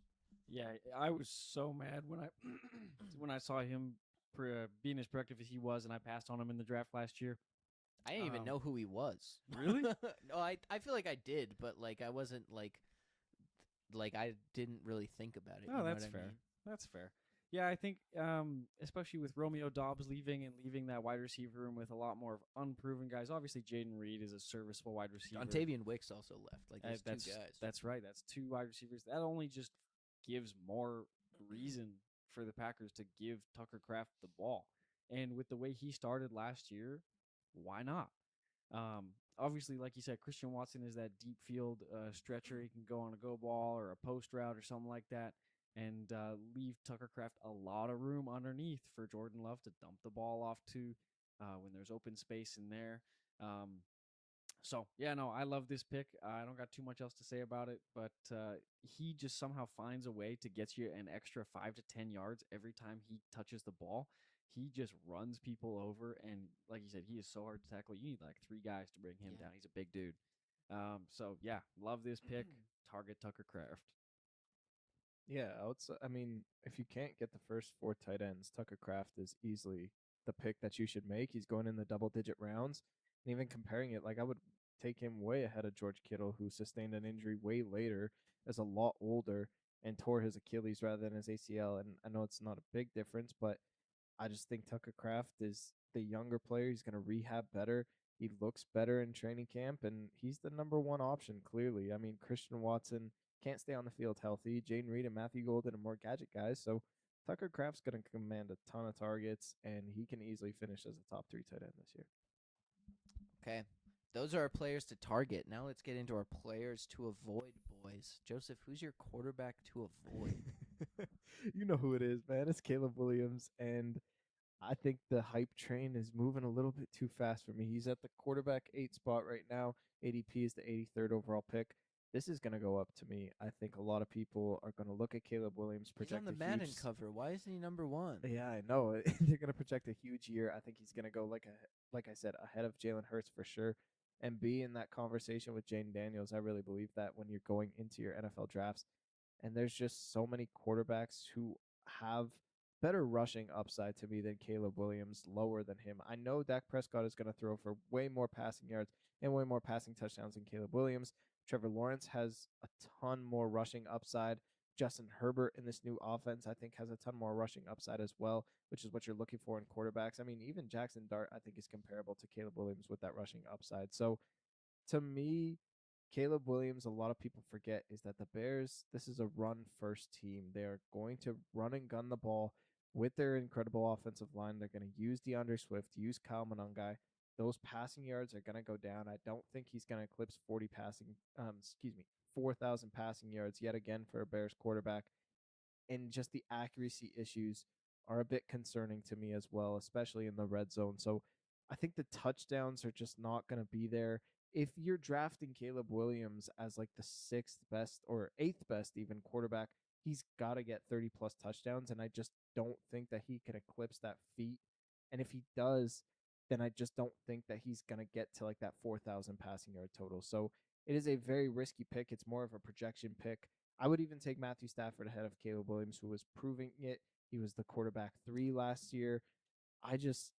Caleb Williams is too high of a draft pick. If you want to take him as like the quarterback 10 or 11, I'm okay with that and take like as a backup role. But to have him as your week to week bona fide starter, it's way too risky for me at this point. And see, I don't necessarily agree. I think Caleb Williams is going to take another step this year. I do agree, however, that he's going a little bit higher than he should, just because of like you mentioned, accuracy issues. Some of the little things he does where he might hold the ball for too long and kind of run around the pocket. But I disagree a little bit. I think he is, like I said, going to take a step this year in that offense under Ben Johnson again, and I think I don't think the connection to DJ Moore was super strong between those two, and I think with a younger guy like Luther Burden and Rome Odunze coming back and Colson Loveland for another year, I do think that this wide receiver room is a little bit better than what they have at the running back position. Now I know Ben Johnson runs kind of a run first offense where he's really, really committed, like we saw in Detroit, to running the ball on like first and second down most of the time. But I think Caleb Williams is primed for a great year this year. I do, like I said, agree that he's going a little bit higher. The 10, 11, 12 range would be perfect for him. There is a lot of hype surrounding Caleb Williams this year. Maybe a little bit too much, but respectfully disagree, Joseph. I love Caleb Williams, and I'm a little bit like, I don't know where I necessarily fall on taking him or not. I don't think I would. And I think that it's fair. Like, he was ass as a fantasy quarterback last season. Like, he was good, and the Bears were good last season, but he was terrible as a fantasy quarterback last season. He has accuracy issues. He's so volatile game to game. He'll give you 250 passing yards, 300 passing yards one week. He'll give you 125 passing yards the next week. Like, I just don't think he can be reliable week to week as a starter, and drafting him as the 8th quarterback, like, that's right around that Dak Prescott range. I totally agree with you, Joseph. I'd take Matthew Stafford. I'd take Brock Purdy. I'd take Patrick Mahomes over Caleb Williams just because I think week to week they're much more reliable starters. And I think that the other big thing is I think the Bears are going to be a regression candidate next season. Their defense looks to be terrible, which in some ways you could argue is good for Caleb Williams in fantasy because he might be having to throw the ball like crazy. But also, I think when you see Caleb Williams having to throw the ball willy-nilly, there is two outcomes, and it is the most ridiculous play you've ever seen or a turnover. So I think Caleb Williams has to take that step to be that guy, but he hasn't taken that step yet, and his track record, especially in terms of fantasy, is pretty awful. Yeah. All right, my guy here is Jaden Daniels. I don't hate Jaden Daniels, and I think that his up as a fantasy quarterback, and I think he does truly have a ton of upside because of how good of a running quarterback he is, but there's a couple things that really concern me here. Number one, he's going as quarterback 5 right now. He's going above Jalen Hurts, who I think has a much more solid and proven track record as your quarterback 1 in fantasy, which I don't like. Number 64 in ADP puts him in the 5th round, which isn't horrible. It's also only 5 spots above Jalen Hurts, so they're in around the same range. But two things for me here. Number one, injury risk. He was injured a ton last season. He was so unreliable to stay on the field week to week. And even those weeks where he was on the field, a lot of it, he was playing hurt and wasn't running around as much because he was injured. So I feel like based on his frame and the somewhat lack of talent around him, now they did add Stephon Diggs, but there's a bit of a lack. There's definitely lack of depth on this Commanders team overall. I don't think he has a lot of good options with the football. I think he's going to hold on to the football. I think he's going to take some big hits. I don't necessarily trust him, especially at that ADP. I feel like if he's quarterback 6, or honestly quarterback 7 to 8, I think is that range where I'd take Jaden Daniels, but I just don't like his ADP is my biggest thing with him. Yeah, I agree 100%. I just the 5th overall quarterback is way too high. That the 5th, it means like you're starting him on a week-to-week basis. Not only that, but like you're not drafting a backup quarterback at that position, and you're gonna need that. The injury concern is a huge risk with him running the football, and just he has basically no one to throw to. I don't even trust Terry McLaurin at this point in his career. I don't really trust that offensive line or that run game. It's just like Jane Daniels is just out there to dry to me. It's giving me RG3 vibes, bro. Yeah. I don't Yeah. like it at all for the projection of his career, and I just think that it's just going to be on a downward trajectory. You can't expect this guy who's only had 1 year of real experience to be the savior of your franchise and not build around him. So it's going to be very tough for him to find success in this offense. To me, he has no support. Yeah. The big value with him too is that he was in his rookie season, he was drafted in like the 12th round and was great because he had no pedigree or anything, and he was like you didn't really know what he was going to be, and he was great for fantasy, but you also got him in the 12th round and not the 5th. Yeah, exactly. What it comes down to for me with Jaden Daniels, I totally agree. He's a player to avoid. They have not set him up for success in Washington at all. I do still think Terry McLaurin is a good receiver, but that's really all they have. I guess you could count Stephon Diggs now, but like we talked about earlier, he's definitely on the decline of his career. Um, and yeah, with the injury history, especially last year, he's injured 2 or 3 times at least. Yeah, that was a gnarly elbow injury, and the elbow injury on his throwing arm. Like, who knows? Obviously, he might be fully recovered, but who knows if there's any lasting effects from that in terms of strength or mobility or anything like that. And his draft position is way, way too high. I agree with both of you. So that's all I have to add on to that. But I completely agree. He is going way too. There's too much hype surrounding Jaden Daniels simply because of a great rookie season. We can't dwell on that. Yeah, look what happened to C.J. Stroud. Exactly. Tyler, who's your quarterback? My quarterback is Mr. Jackson Dart. I am not buying the hype or surrounding this New York Giants team this offseason. Obviously, he's a talented player. And he had a fairly decent rookie season. My reason for concern and the main reason why he is on my do not target list is he takes a lot of big hits and makes some very irresponsible decisions when he's playing the quarterback position. Now I understand they're getting Malik Neighbors back, Cam Scadaboo's back. They got Odell Beckham, who even though he is very much past his prime, I think can be serviceable. He's another option. He's better than what they have in the rest of the wide receiver room. Um, I just think that if he doesn't clean up some of these mistakes, like taking big hits and just going after every single yard he can get, I love the mentality, but as a quarterback, your franchise quarterback of a struggling team, you need to play a little bit more conservatively and make smarter decisions.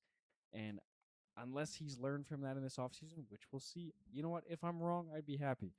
But I'm just not buying the hype around him this season. I think he'll have a very similar season to what he did last year. Um, so, and honestly, what I have him here as is the quarterback number 7 with the average draft pick of 81. So very similar to Caleb Williams. At least personally, I would much rather have Caleb Williams than Jackson Dart on my fantasy team. So I think if you're getting him around the same round that you're going to get Caleb Williams, pivot off of Jackson Dart. See if you can get him as a backup role, maybe in the 10th round, something like that, if he's still there. But yeah, he is my pick for a player to avoid. Looking at this, there's about 1, 2, 3, 4, 5, 6, 7 guys that I would confidently rather have as my starting fantasy quarterback going behind Jackson Dart right now. I've always been down on Jackson Dart, I think, just in general. I just don't think he's that good. And I don't think he'll be that good as a fantasy quarterback because I don't think he's going to have high volume passing. And I think that he's very prone to injury. And I just don't think his rushing upside's that good. He's like an average rusher. He's a Daniel Jones again, basically. I think he has a bit more upside than Daniel Jones, but I really don't see it with Jackson Dart. I would stay away from him. There's so many guys after him. I'd rather have Mahomes, Purdy, Stafford, Bo Nix, Jared Goff, Jordan Love, Baker Mayfield are all quarterbacks I would rather have than Jackson Dart. Baker Mayfield, that last guy, quarterback 18, ADP 142. Like, you're getting that guy damn near 50 picks after Jackson Dart. Like, I would rather have Baker Mayfield, who's shown he can be a quarterback 1 in fantasy as well, and you're getting him 50 picks later. That's like almost 5 rounds later. Gosh, I hate Jackson Dart as a player, but I actually kind of like him in fantasy. Oh, I don't know. man. I don't know what's going on with me. And at first, he was going crazy. He was going like the 6th overall pick as the quarterback position to start fantasy. But now he's Now sort he's of like at the 7th. well, to me, like I think there's gonna be guys like Trevor Lawrence, Justin Herbert, Dak Prescott. I think are gonna go above Jackson Dart. And what I've been seeing in a little bit of mock drafting is that he is still available after Dak Prescott. So if you take him as your 11th or 12th overall quarterback in the 9th round, and then you get a surefire backup like those guys you were talking about, Jared Goff, Patrick Mahomes, who are going to be there for you to select. Jackson Dart clearly has the better ceiling because of that rushing upside. He can easily get double-digit touchdowns, especially in a John Harbaugh offense where he's worked with Lamar Jackson before. There's also no one to throw the football to, so there's no one to throw the football to last year, so he's got to do it by himself, right? Yes, he's going to get injured, but if you have that backup already in place and this guy at his ceiling is putting up 20 points per week to week basis like he was doing last year, I mean, the value could be there. If you are stuck and you have no quarterbacks to pick up Jackson Dart, pick up a solid backup, which there are a ton of in this year's draft, and see what happens. I don't think there's a ton of risk with it. I kind of like it. The problem is he's not going as a quarterback 11, and he's not going way after Dak Prescott. He's going 1 pick ADP-wise after Dak Prescott. That's according to the overall rankings. That's my concern. Is I just think it's too high. It's too rich for my blood. Exactly. Okay, running backs, Tyler. Who you got? Now, I know we were talking about drinking the Kool-Aid on Kyle Pitts. This is a guy I'm not drinking the Kool-Aid on. Mr. Jeremiah Love. Now I understand, incredibly talented player. Like, I think in the long term, he's going to end up having a pretty good career. But this season, what this pick solely comes down to is the fact that the Arizona Cardinals are one of the most dogshit organizations in the entire NFL. They have holes on every level of their roster. I do not trust their offensive line. I do not trust Jacoby Brissett at quarterback. I think they're going to be leaning way too heavily on Jeremiah Love. who running behind that shaky offensive line, I don't feel is going to have a fantastic rookie season. That's what this comes down to for me. I think he is an incredible player. He went fourth overall for a reason. He had an incredible college career. I do not trust the Arizona Cardinals to be a competent football team this year. Now, maybe he'll surprise me and kind of be like, I know Ashton Genty didn't have an incredible season last year, but he did pretty good with what he had. So maybe it'll be very similar to that, but that's still not an incredible fantasy player. I do think it is going to be worse than that personally. So the fact that Arizona is horrible is the reason why I'm picking him as my player to avoid. Other than that, fantastic running back. Go ahead, Joe. Oh, thank you. Gosh, I hate disagreeing with you, Tyler, but I actually really like Jeremiah Love as well. And I know that's going off the cuff because I usually hate first round rookie running backs. I was big when Clyde Edwards-Helaire was like the fifth overall pick in fantasy. I was like, do not take this guy, and that worked out for me. He's going fifth. Oh my god. Yeah, it was ridiculous. But I've also been doing some research because I got a ton of time on my hands. And since 2018, there have been 4 running backs taken in the top 12 in the NFL draft: Saquon Barkley, Bijan Robinson, Jahmyr Gibbs, and Ashton Genty. All 4 of those running backs, despite being on terrible teams because they were such a high draft pick, have finished in the top 12 in fantasy. And everyone wants to compare Jeremiah Love to Ashton Genty, who had a very, you know, disappointing year last year, but he was still the RB12, and he was disappointing because you're taking him with the 6th or 7th overall pick in the fantasy draft. You're getting Jeremiah Love at the back end of the 2nd, early 3rd round pick. You would have to go RB with your first 2 rounds, but if you get Jeremiah Love as your running back 2 and he gives you top 12 production, that is extremely valuable, and he can definitely do it because he's going to get a ton of volume. I don't give a crap what Nathaniel Hackett says. Who the hell respects him? He's going to give the ball to Tyler Algier and James Conner. Yeah, right. You gave this kid $53 million fully guaranteed on his rookie contract. He's getting 250 to 300 touches in this offense very easily. So the volume is going to be there. The track record has been there for rookie running backs who have been taken this high. And the draft price is not that high to me. It's a back end 2nd, early 3rd. I really like the value as Jeremiah Love to be your running back 2. It's going to be tremendous value, and I think something you should keep your eye on. I wouldn't take him as my running back 1. It's way too risky. But as a running back 2, I really like him as a pick. I'm very torn here. I agree. Yes, the data definitely backs you up. The biggest thing for me is definitely the concern with the coaching staff.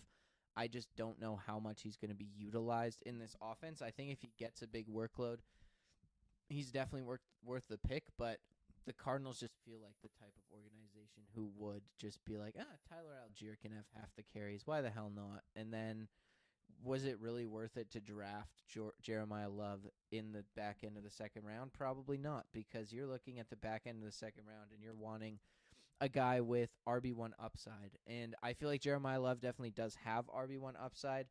Just questionable. There's some guys I would rather take over him, I think, after, just based on safety. Like ETN, I would take there. Javonte Williams, honestly, I think is close call, who's in that kind of same range. He's about 10 picks later. ETN's about 12 picks later. Kyron Williams, even, I think there's a little bit too much smoke with Blake Corum taking his job here. I think he'll still be a very viable fantasy option 1 pick later. But Jeremiah Love, back into the 2nd, start of the 3rd, I don't think is terrible value. But for me, it's just if that coaching staff comes out and uses him the way that maybe it's been talked about and he gets like half, or if he's splitting the backfield the entire season, that was a waste of a pick. So it's definitely risky, but I think you're right, Joseph. You have to go running back in the 1st round to make it worth it, but he has potential. It's definitely a risky pick, though. I don't know. I'm torn. I would say I'm torn. Is it my turn? Or Joseph, you can go. Oh, yeah. So I'm going to go with Travion Henderson as my player to avoid. And I know Tyler told you to take him, but I'm going to try and get my case in. I love Travion Henderson. I think he's a great pick. And I think he can be very, very good for fantasy. It's just for me personally, it's a little bit too risky just because where he's going. And that's where I say just avoid him slightly. If you can get him in the 6th round, I would 100% take him. But right now he's going in the 4th round. And to me, that is just way too rich because you have to guarantee that he is your running back 2. Isn't that what happened last year too. Didn't he go in like the 4th round? Yeah, last year? exactly. Oh my But God. everyone thought he was going to take the job because he's Oh. like the 34th overall pick in the draft. And all of a sudden, Ramondre Stevenson is still taking carries. But now, Ramondre Stevenson is still going to have a vital role in this offense. I don't want to have any question marks with my running back, too. I would much rather take a DeAndre Swift who's been there before. I would much rather take a David Montgomery going in that same round, or guys going later than Travion Henderson, even those two guys are. So to me, Travion Henderson would have to be a flex play, and he can't be a flex play unless your wide receivers are sucking because you took 3 running backs in your first 4 picks, or you take a onesie with a quarterback or a tight end. It's just Travion Henderson to me feels like you're taking him as your second running back, but it's just too much risk for me to where he can be like a running back 3 or maybe even a 4, which he was last year in his rookie year until he finally got the ball and then it got shut down right away. So Travion Henderson is very risky. He can absolutely blossom, but the price tag is just way too high for me as a 4th round pick. You have to guarantee me you're gonna get touches, and I can't guarantee that right now with Travion.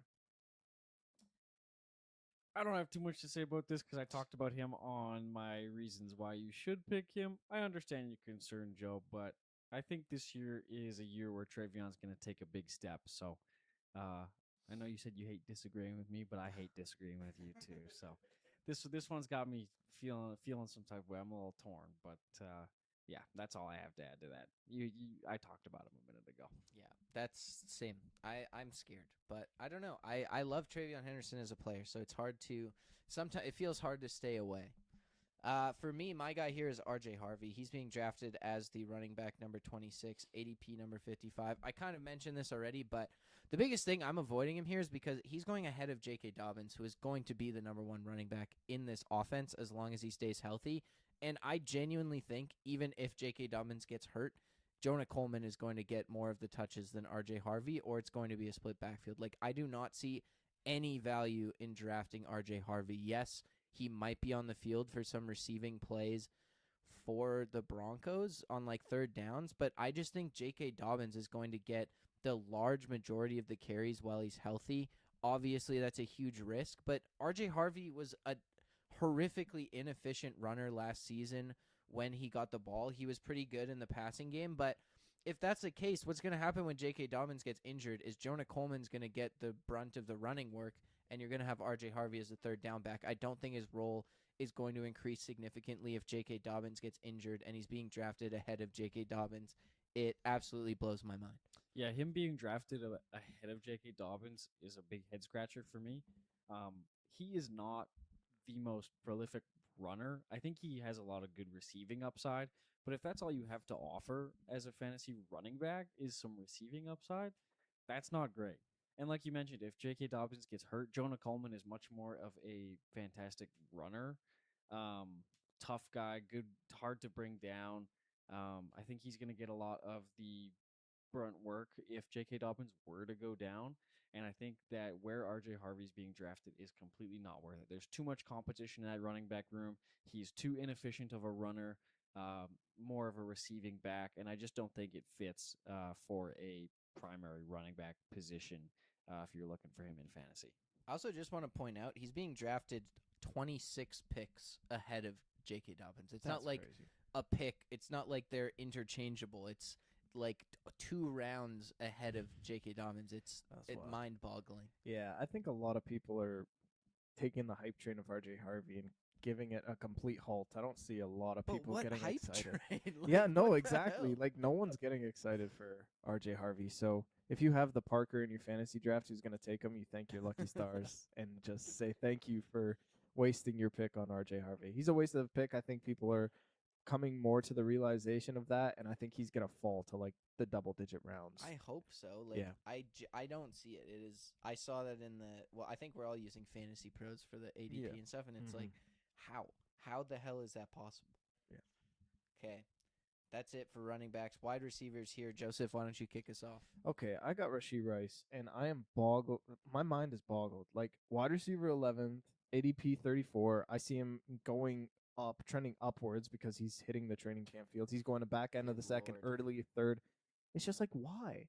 Why would you risk such a high pick on a second round player. Like, I would much rather take Malik Neighbors at this position where he has the potential to be a wide receiver 10. Both coming off knee injuries too. Exactly. Rasheed Rice's ceiling is like a top 25 wide receiver to me because the Chiefs' offense is just that bad. Like, what are you doing risking all of this? I understand it's Patrick Mahomes and Rasheed Rice is his number one target, but it's just like he's not going to get the same volume as these guys taken in the second round, like A.J. Brown, Drake London. He's not going to get that same level of productivity because he's not that kind of wide receiver. He's very system oriented, and he's coming off a knee injury where he had to rehab in jail. Like, how are you going to trust this guy? It's way too high of a price. And I don't understand these quote unquote experts that are taking Rasheed Rice as their wide receiver alpha one. It's not going to happen, bro. He is very unreliable. And when he's on the field, he's just not as prolific as these guys that are taken behind him, even. So it's a very questionable pick. And I still don't understand why he's still getting hype at this point in his career. Yeah, Rasheed Rice is either going to give you a 40-point game or a 5-point game. It is so inconsistent with him. I agree. He's getting drafted way too high, given everything that's happened in the offseason. Like you say, he didn't have the most time to rehab those knee injuries. And I don't necessarily trust the Chiefs' offense as much as I have in past years. Patrick Mahomes coming off of an injury. Now, he seems to be okay, but who knows how that's actually going to affect him come game time. Yeah, I've never been the biggest Rasheed Rice fan. I know his first year he had some really really good games, and then he got injured, and then there's just been so much going on for him this past little while that I agree he needs to be definitely drafted later in fantasy drafts. Yeah, I agree. That's all I have to add. It's just too much of a risk. Like, Yeah, you're getting him exactly. in the range where there's still a bunch of number one wide receivers on the board. And I do think that Rasheed Rice, it's the production. Like, he has produced at a really high rate in the previous NFL seasons. But number one, he's an injury risk to begin with. Even before this knee injury, he struggled to stay on the field. And number two, Mahomes is an injury risk right now. You don't know what you're going to get. And I think that he could struggle out of the gate. And I just don't see it. Like, I feel like it's just too rich. Like, if you're getting him in the 5th round or something, I feel good about that. That's a guy with some upside. But like you said, Joseph, if you're drafting him as your number 1 wide receiver or your number 2 wide receiver, you are missing out on potentially a good running back in the 3rd round. And you are, if you draft 2 receivers in the first 2 rounds, or you are missing out on a good, like, I just don't see it at that price. It's a little too rich. Like, right after Chris Olave in terms of ADP, right before Malik Neighbors, Tet McMillan, who was really solid as a rookie, Garrett Wilson, Zay Flowers, Devonta Smith, Emeka Egbuka, all got, or Devonta Smith, maybe not Emeka Egbuka, I should include in that, way before, like 20 picks before Jalen Waddle. Like, I don't see the value in a guy like Rasheed Rice. I think it's a big risk for a 3rd round pick. All right. Who's your guy, Tyler? My guy is Chris Olave. Now, I do believe that he is a great fantasy receiver. I think he's going to have another good year as long as he stays healthy. Kellen Moore's offense is way better than what they had before. For me, this pick is solely just draft position. I think he's going a little bit too high. What I have on our list here, he's the wide receiver 12 with an average draft pick of 26. So, 2nd round, maybe 3rd round in some drafts. If he were projected in maybe the 4th round, I'd feel a whole lot more comfortable drafting Chris Olave. Now, this is just personally, but for me, this doesn't stem from anything other than I don't love where he's being drafted. I'm not extremely high on the Saints, and the injury concern is there a little bit. I know he played all of last season, but it still kind of is lingering in the back of my mind for me. So if you were to be able to get him in maybe 1 or 2 rounds later at the most, I don't think he would go past there. That would be a lot more valuable to me. But that's my reason for him being on my list to avoid. I actually really like Chris Olave. I have to disagree with you here, Tyler. I think we talked about him a lot at the top of the show. If he can stay healthy, he is a guy who can really produce. You have Jordan Tyson there who's going to take a bit of the pressure off. I think that teams are really going to have to key in on Tyson just because of his down the field threat and just size. I don't know. I think Olave is going to have a lot of room to work in this offense. I feel like the offense is going to be better than last season. And he was really, really solid last year as that wide receiver one for the Saints. I think that this is pretty solid draft position. Back end of the second, start of the third feels about right for Chris Olave. I'd be comfortable if I went running back in the first 2 rounds, taking him as my wide receiver one here. I like Chris Olave at this position. I like Chris Olave too, but I like Tyler's take even more. So I agree with Tyler actually. I just find myself seeing Chris Olave in the middle of the second round and getting taken in a lot of mocks. It's too rich to me. The only world where I see taking Chris Olave at the back end of the second is if I get a wide receiver in the first round, and I never like doing that because later on in the draft, the wide receiver depth is way richer than the running back depth. I want to see running backs. So if I take a running back in the first round and then I take Chris Olave as my wide receiver one, I'm not comfortable with that because I've never seen him do that outside of last year. And with the injury concerns added onto that, I don't really trust Chris Olave to be my premier wide receiver one. I'd much rather take AJ Brown, who's going in a similar position, who's proven it before, and I know is going to get 150 targets. I don't know how many Jordan Tyson is going to take away from Olave. I don't know if he's going to stay on the field. I don't know if he's going to repeat what he did last year. So there's a little bit more question marks with Chris Olave. I'm very comfortable with him being my wide receiver too. Like Tyler said, taking him in the fourth round. But if I'm taking him in the second round, I need an alpha one to be truly comfortable with the Olave pick. And that's at the expense of having very solid running backs, which I don't appreciate in fantasy. So I actually like this pick. I would also avoid Olave in the middle of the second, early third round pick. I don't know. I'm just looking at the ADP here, and all like he is the back end of those like alpha wide receiver ones, I would say, on the draft board here. And I don't know. I feel like he's more reliable than Rashee Rice, who's the next guy there, Malik Neighbors, Tet McMillan, Luther Burden, T. Higgins. Like I would take him above all of those guys. So it feels like the right spot for me. Okay.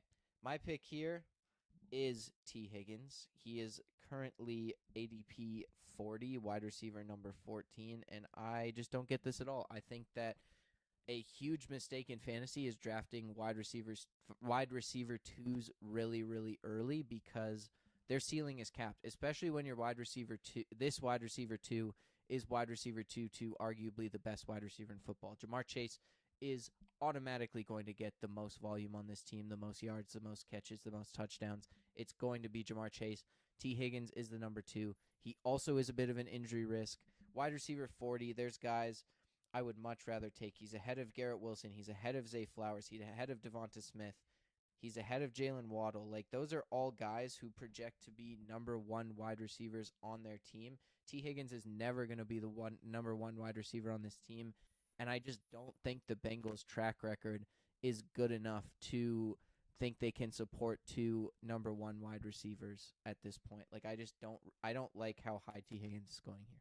Yeah, me neither. There, like you said, there's no room for him to become a wide receiver one on this team.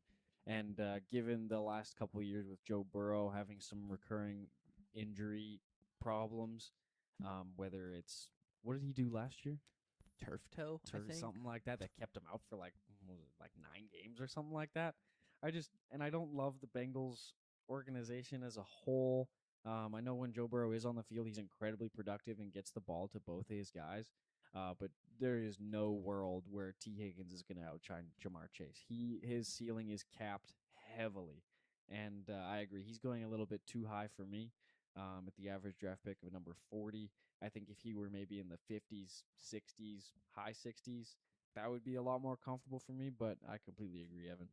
T. Higgins' best season is like just over 1,000 yards. Yeah. What do we think? Like, Mhm. he's not going to be better than that this season. That doesn't make sense. Exactly. I agree 100%. He's the second highest number 2 wide receiver taken off the board behind George Pickens in fantasy drafts. And Pickens had a prolific year with 1,600 yards or something like that last year. So you can understand why he's going so high. But T. Higgins, this doesn't make any sense to me. To me, when you're a true wide receiver 2, your ceiling is capped on how many touchdowns you had. He had 11 touchdowns last year, was the wide receiver 15, only 800 yards though, and only a 16% target share. So to me, like it's not worth a fourth round pick. But I think a lot of people are thinking similarly to us. So if you can get him in the fifth or sixth round, because T. Higgins is not a sexy pick, he's not going to be a wide receiver 1. So if you can get him in like 2 rounds later than his ADP, because a lot of people are going to be off him, it might be a value. But where he's going currently, you just pass on T. Higgins, and I wouldn't touch this guy for a very long time. Yeah, there's so many players I'd rather have than him right after in the ADP. Okay, last but not least, tight ends. Okay, I have. Oh man, this breaks my heart, bro. I have Harold Fannin Jr. It broke my heart too. I know, bro. I was thinking about it, writing it down. I was like, how did Evan project this guy? He like 2 years ago, I think we did a college football episode or something. He's like, look out for Harold Fannin Jr. at Yeah, a it was Bowling right Green. before the draft. I'm like, what are you talking about? And now he's a top 5 tight end in the NFL, basically. So, but to me, Harold Fannin Jr. is a significant teardrop from the other 4 guys in Bowers, McBride, Loveland, and Warren. And he's going very similarly to Warren. And I just see a higher floor and a higher ceiling for Warren than I do with Harold Fannin Jr. Warren is ADP 60. Fannin is ADP 63, so you're getting him in the 6th round. And there's 3 things that really concern me with Fannin. Number 1, he plays for the Browns, so that is automatically ugly. Yep. Number 2, Deshaun Watson might be starting, and Harold Fannin Jr. needs Shader Sanders to start in order for him to have a successful year like he did last year, because he was his number 1 target. With Watson, I have no idea how Harold Fannin Jr. is going to do. And number 3, Harold Fannin Jr. had 110 targets last year. That might go down because there was literally no one last year. Not even Njoku could stop his target share. But all of a sudden now you bring in Concepcion and Denzel Boston. How is the ball going to move with those 2 rookie wide receivers? I don't think a ton. I still think Fannin's going to be the number 1. But I think there's going to be less of that for Fannin to really take advantage of.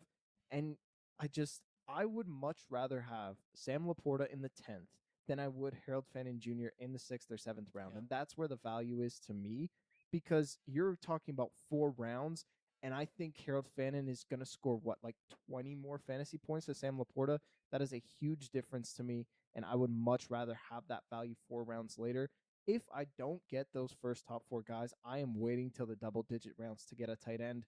Harold Fannin is in that 6 to 9 range in the rounds, and I just think that is way too high for a guy who is not going to have as many points or that many more points than guys like Laporta or Pitts or even Travis Kelce. I would just much rather have those guys and load up on my running backs, wide receivers in the middle of those rounds before I take Fannin. Yeah, I do. As much as I love Harold Fannin, I do agree that the value just isn't really there. I do think I was thinking about this as you were talking, Joseph. If for whatever reason you were targeting a guy like Tyler Warren in your draft and he were to get taken, pick ahead of you or a couple picks ahead of you, I do think that pivoting to a guy like Harold Fannin wouldn't be the worst idea in the world. Obviously, he had a good fantasy season last year, and going into year 2, he's probably only going to get better with more experience. The game's going to slow down a little bit for him, have a better understanding of the offense, more of a relationship with the quarterback. But you make a really good point by being able to get a guy like Sam Laporta 4 rounds later, who's in a better offense, is a more proven tight end in this league, and that really overall the value isn't there. So I'm really, really torn on this. I don't actually have an opinion on whether or not to take him because I'm so torn. But yeah, you make some good points there, Joe. I agree. I think that I don't know if the value's exactly there. I have to agree with you, Joe. As much as I hate it, I do like Harold Fannin. I was excited for him coming out of college, but I think the biggest thing is if your name isn't Brock Bowers or Trey McBride, who are bona fide superstars, you should not be drafting tight ends on bad teams. Like that is bottom line. That's just a bad fantasy football strategy because they're just not going to get the volume. They're not going to score the points. They're not going to be involved in the offense. Like you should not be drafting tight ends on bad teams. And Harold Fannin is a tight end on a bad team. And they did get rid of David Njoku, so his workload does project to go up. But I think he was already beating David Njoku out of the depth chart at the end of last season, and that felt like his peak. And you saw the Browns. I think, Joseph, your point that no one was there is fantastic because like Dylan Sampson was fantastic to start the year last year, and he's like the running back 2 or 3 on this depth chart now. Like you're seeing guys, oh my God, what is it? Cedric Tillman as well had a couple weeks. Like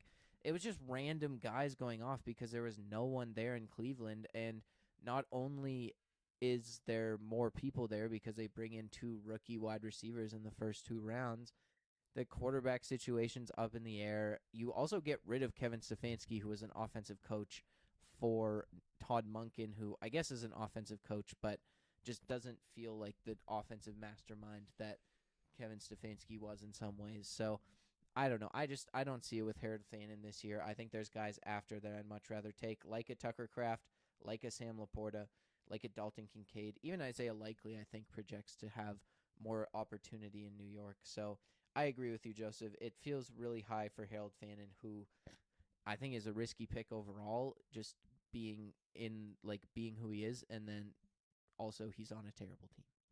Yeah.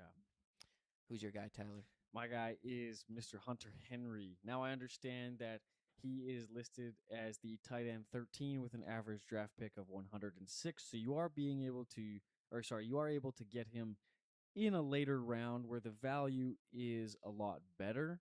I'm just not the highest on him as a tight end as a whole. I do think like he has a lot of great receiving upside, but I think that with the addition of AJ Brown in this Patriots offense, he might end up being used as a little bit more of a blocking role than he has seen in the past. He's also getting, I think he's pushing 30 now. I don't know. He looks 40. Yeah, he looks, that's an understatement. But the value is there if you did have him as kind of one of your only options if you waited for a tight end in kind of the 10, 11, 12 round range. He would be a decent pick, but I just think with AJ Brown taking targets in this offense, there's going to be a lot less opportunity for him to be a receiving threat in this offense, and I'm just not super high on him this year, so he's my player to avoid. I agree. I just think he's not a guy you can rely on week in, week out. Like, he's definitely a guy, if your tight end's on bye, you can pick up spot start for you, but he should not be your tight end 1. I think there's guys after him that have way more upside. Brenton Strange, Arundha Gatson, Kenyon Sadiq. Like, those are guys who are going later than him in the draft who actually have the potential to be your starting tight end week in, week out. Obviously, they don't necessarily have the highest ceilings, but I just think Hunter Henry, and you saw it last season, it would go from like 2 points 1 week to 10 points the next week, 15 points. Like, he just isn't a reliable week in, week out starter. I think he's going to have a lot of weeks where he's not involved in the offense, and then there's going to be a couple weeks where he does get a lot of volume. So I just don't think his consistency is my biggest concern, and I don't think he's more than a spot starter when your tight end's on bye. Yeah, he's a streamer option, like you said, Evan, and he's touchdown dependent. Like, if he's not getting a touchdown, he's not having a good game. So don't even draft him. I wouldn't draft him and waste a backup tight end role on that. You want a backup tight end with high upside, and Hunter Henry is just not that. So stream him with a good matchup, and if he gets a touchdown for you, he'll win you a week, and you'll sing Kumbaya. And then you drop him. And that's it. And then you drop him. That's it. Because then you're starting tight end. Yeah. All right, my guy here is Colston Loveland. I did have Kyle Pitts, but I'm too torn.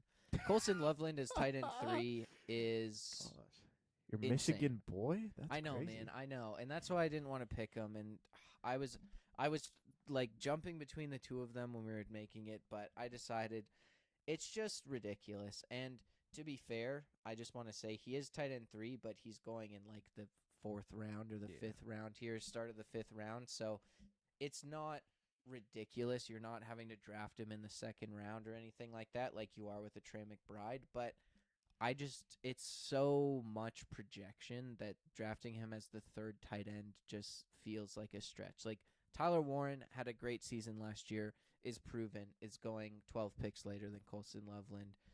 Tucker Kraft was great last year. He's going almost 30 picks later. Sam Laporta has that in his bag in the past, and he's going 40 picks later. Like, I just don't know where Colston Loveland fits in the Chicago offense. I also don't think that you can be high on Luther Burden and high on Colston Loveland. I think one of those guys is going to have a big season, and the other is going to be solid. Like, I just don't think there's room for both of those guys to be elite producers, and both of them are going really high in fantasy drafts right now.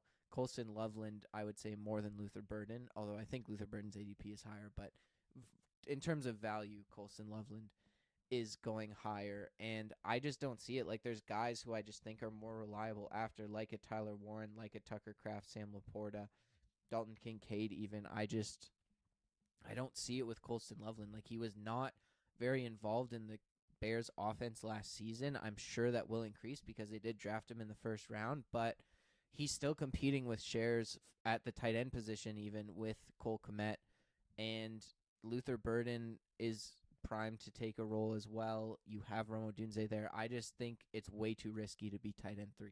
Yeah, exactly. I agree 100%. It's just like he had a terrible year last year. He was the tight end 12, and he only had 4 good games. And yes, those were fantasy playoff games, but still, he was very inconsistent, especially at the beginning of the season. And it wasn't until that Bengals game where he really started to turn it on. So, And some of that was a really lucky play at the yeah, end of the game, I'm exactly. pretty sure.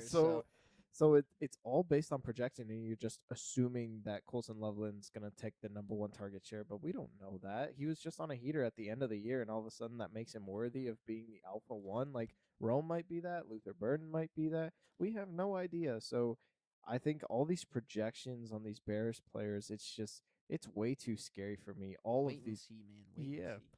I love DeAndre Swift as a pick in fantasy, and that's about it because Manungai, Romo Dunze, Luther Burden, and Loveland, even Caleb Williams, it's all projection, and I just don't like that. I want consistency with some of my players, especially when drafting them with such a high draft pick. I need to see proven players, and I would love these guys if they were in the 8th to 12th round, but they're just not, and it just doesn't make any sense to me, and I'm avoiding most of the Bears players I see in fantasy because of it. He's going ahead of Jalen Waddle. That is crazy. I as much as I do think Colston Loveland is a great player who's primed to take a big step this upcoming season, I do have to agree that he's maybe going a little bit too high than he should be just because of a great end to the year. There's a little bit of hype surrounding Colston Loveland that, I think is just a little bit too much. I do think the wide receivers in that Bears offense are going to take a much larger role than most people are expecting.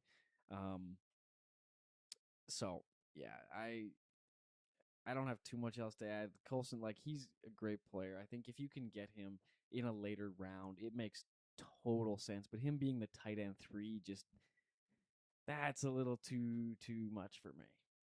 I mean, even looking at this, he was great in the Cincinnati game, and then he had That was because of his 18 one points touchdown. in the San Francisco game, which also was a bit of a shootout. And then he had 20 points in Week 18, which wasn't even a fantasy football week that matters. Yeah, exactly. And also, they were playing. Did that even? I don't even think that week mattered for the Bears. Like, no, it was at that It point didn't. their seeds were set. So he was the tight end 1 that week. Good for him. Congratulations, young man. What an accomplishment. And what an accomplishment for us. We have finished another episode of the Ball Watchers podcast. Fantasy football. We are inching ever closer to the start of the season, my boys. We are so close. Speaking of which, there is football tomorrow. Yep. And we will be watching it, and we will be breaking it down next week on this podcast. As always, we will be doing our Hall of Fame game analysis. You know, get our gears warmed up for the start of this season. We really did not do a good job of keeping this episode brief, but that's how it goes with these fantasy football episodes. You better lock in every year for at least 2 hours. Yeah, we're at 2 hours and 20 minutes. A 2-hour episode of the Ball Watchers podcast, as is the norm for the fantasy football episode. Thank you so much for listening. We'll be back next week with another episode of the Ball Watchers podcast. We will be breaking down the Hall of Fame game between, I think it's the Cardinals and the Panthers. Is that correct? Carson Beck and Kenny Pickett. Must Oh, see boy. TV. Yes, must see TV. I mean, I don't know. I always enjoy breaking down the Hall of Fame game. It's kind of a fun thing to do in the off season. You know, there's not much going on, but we will also come back with our bold predictions, our spicy predictions for next season. So stay tuned for that next week. And until then, follow us on Instagram at BallWatchersPod, TikTok at BallWatchersPod, and subscribe to our YouTube at Ball Watchers. We live stream every episode and post it over there. All right. Until next week, Ball Watchers, stay up.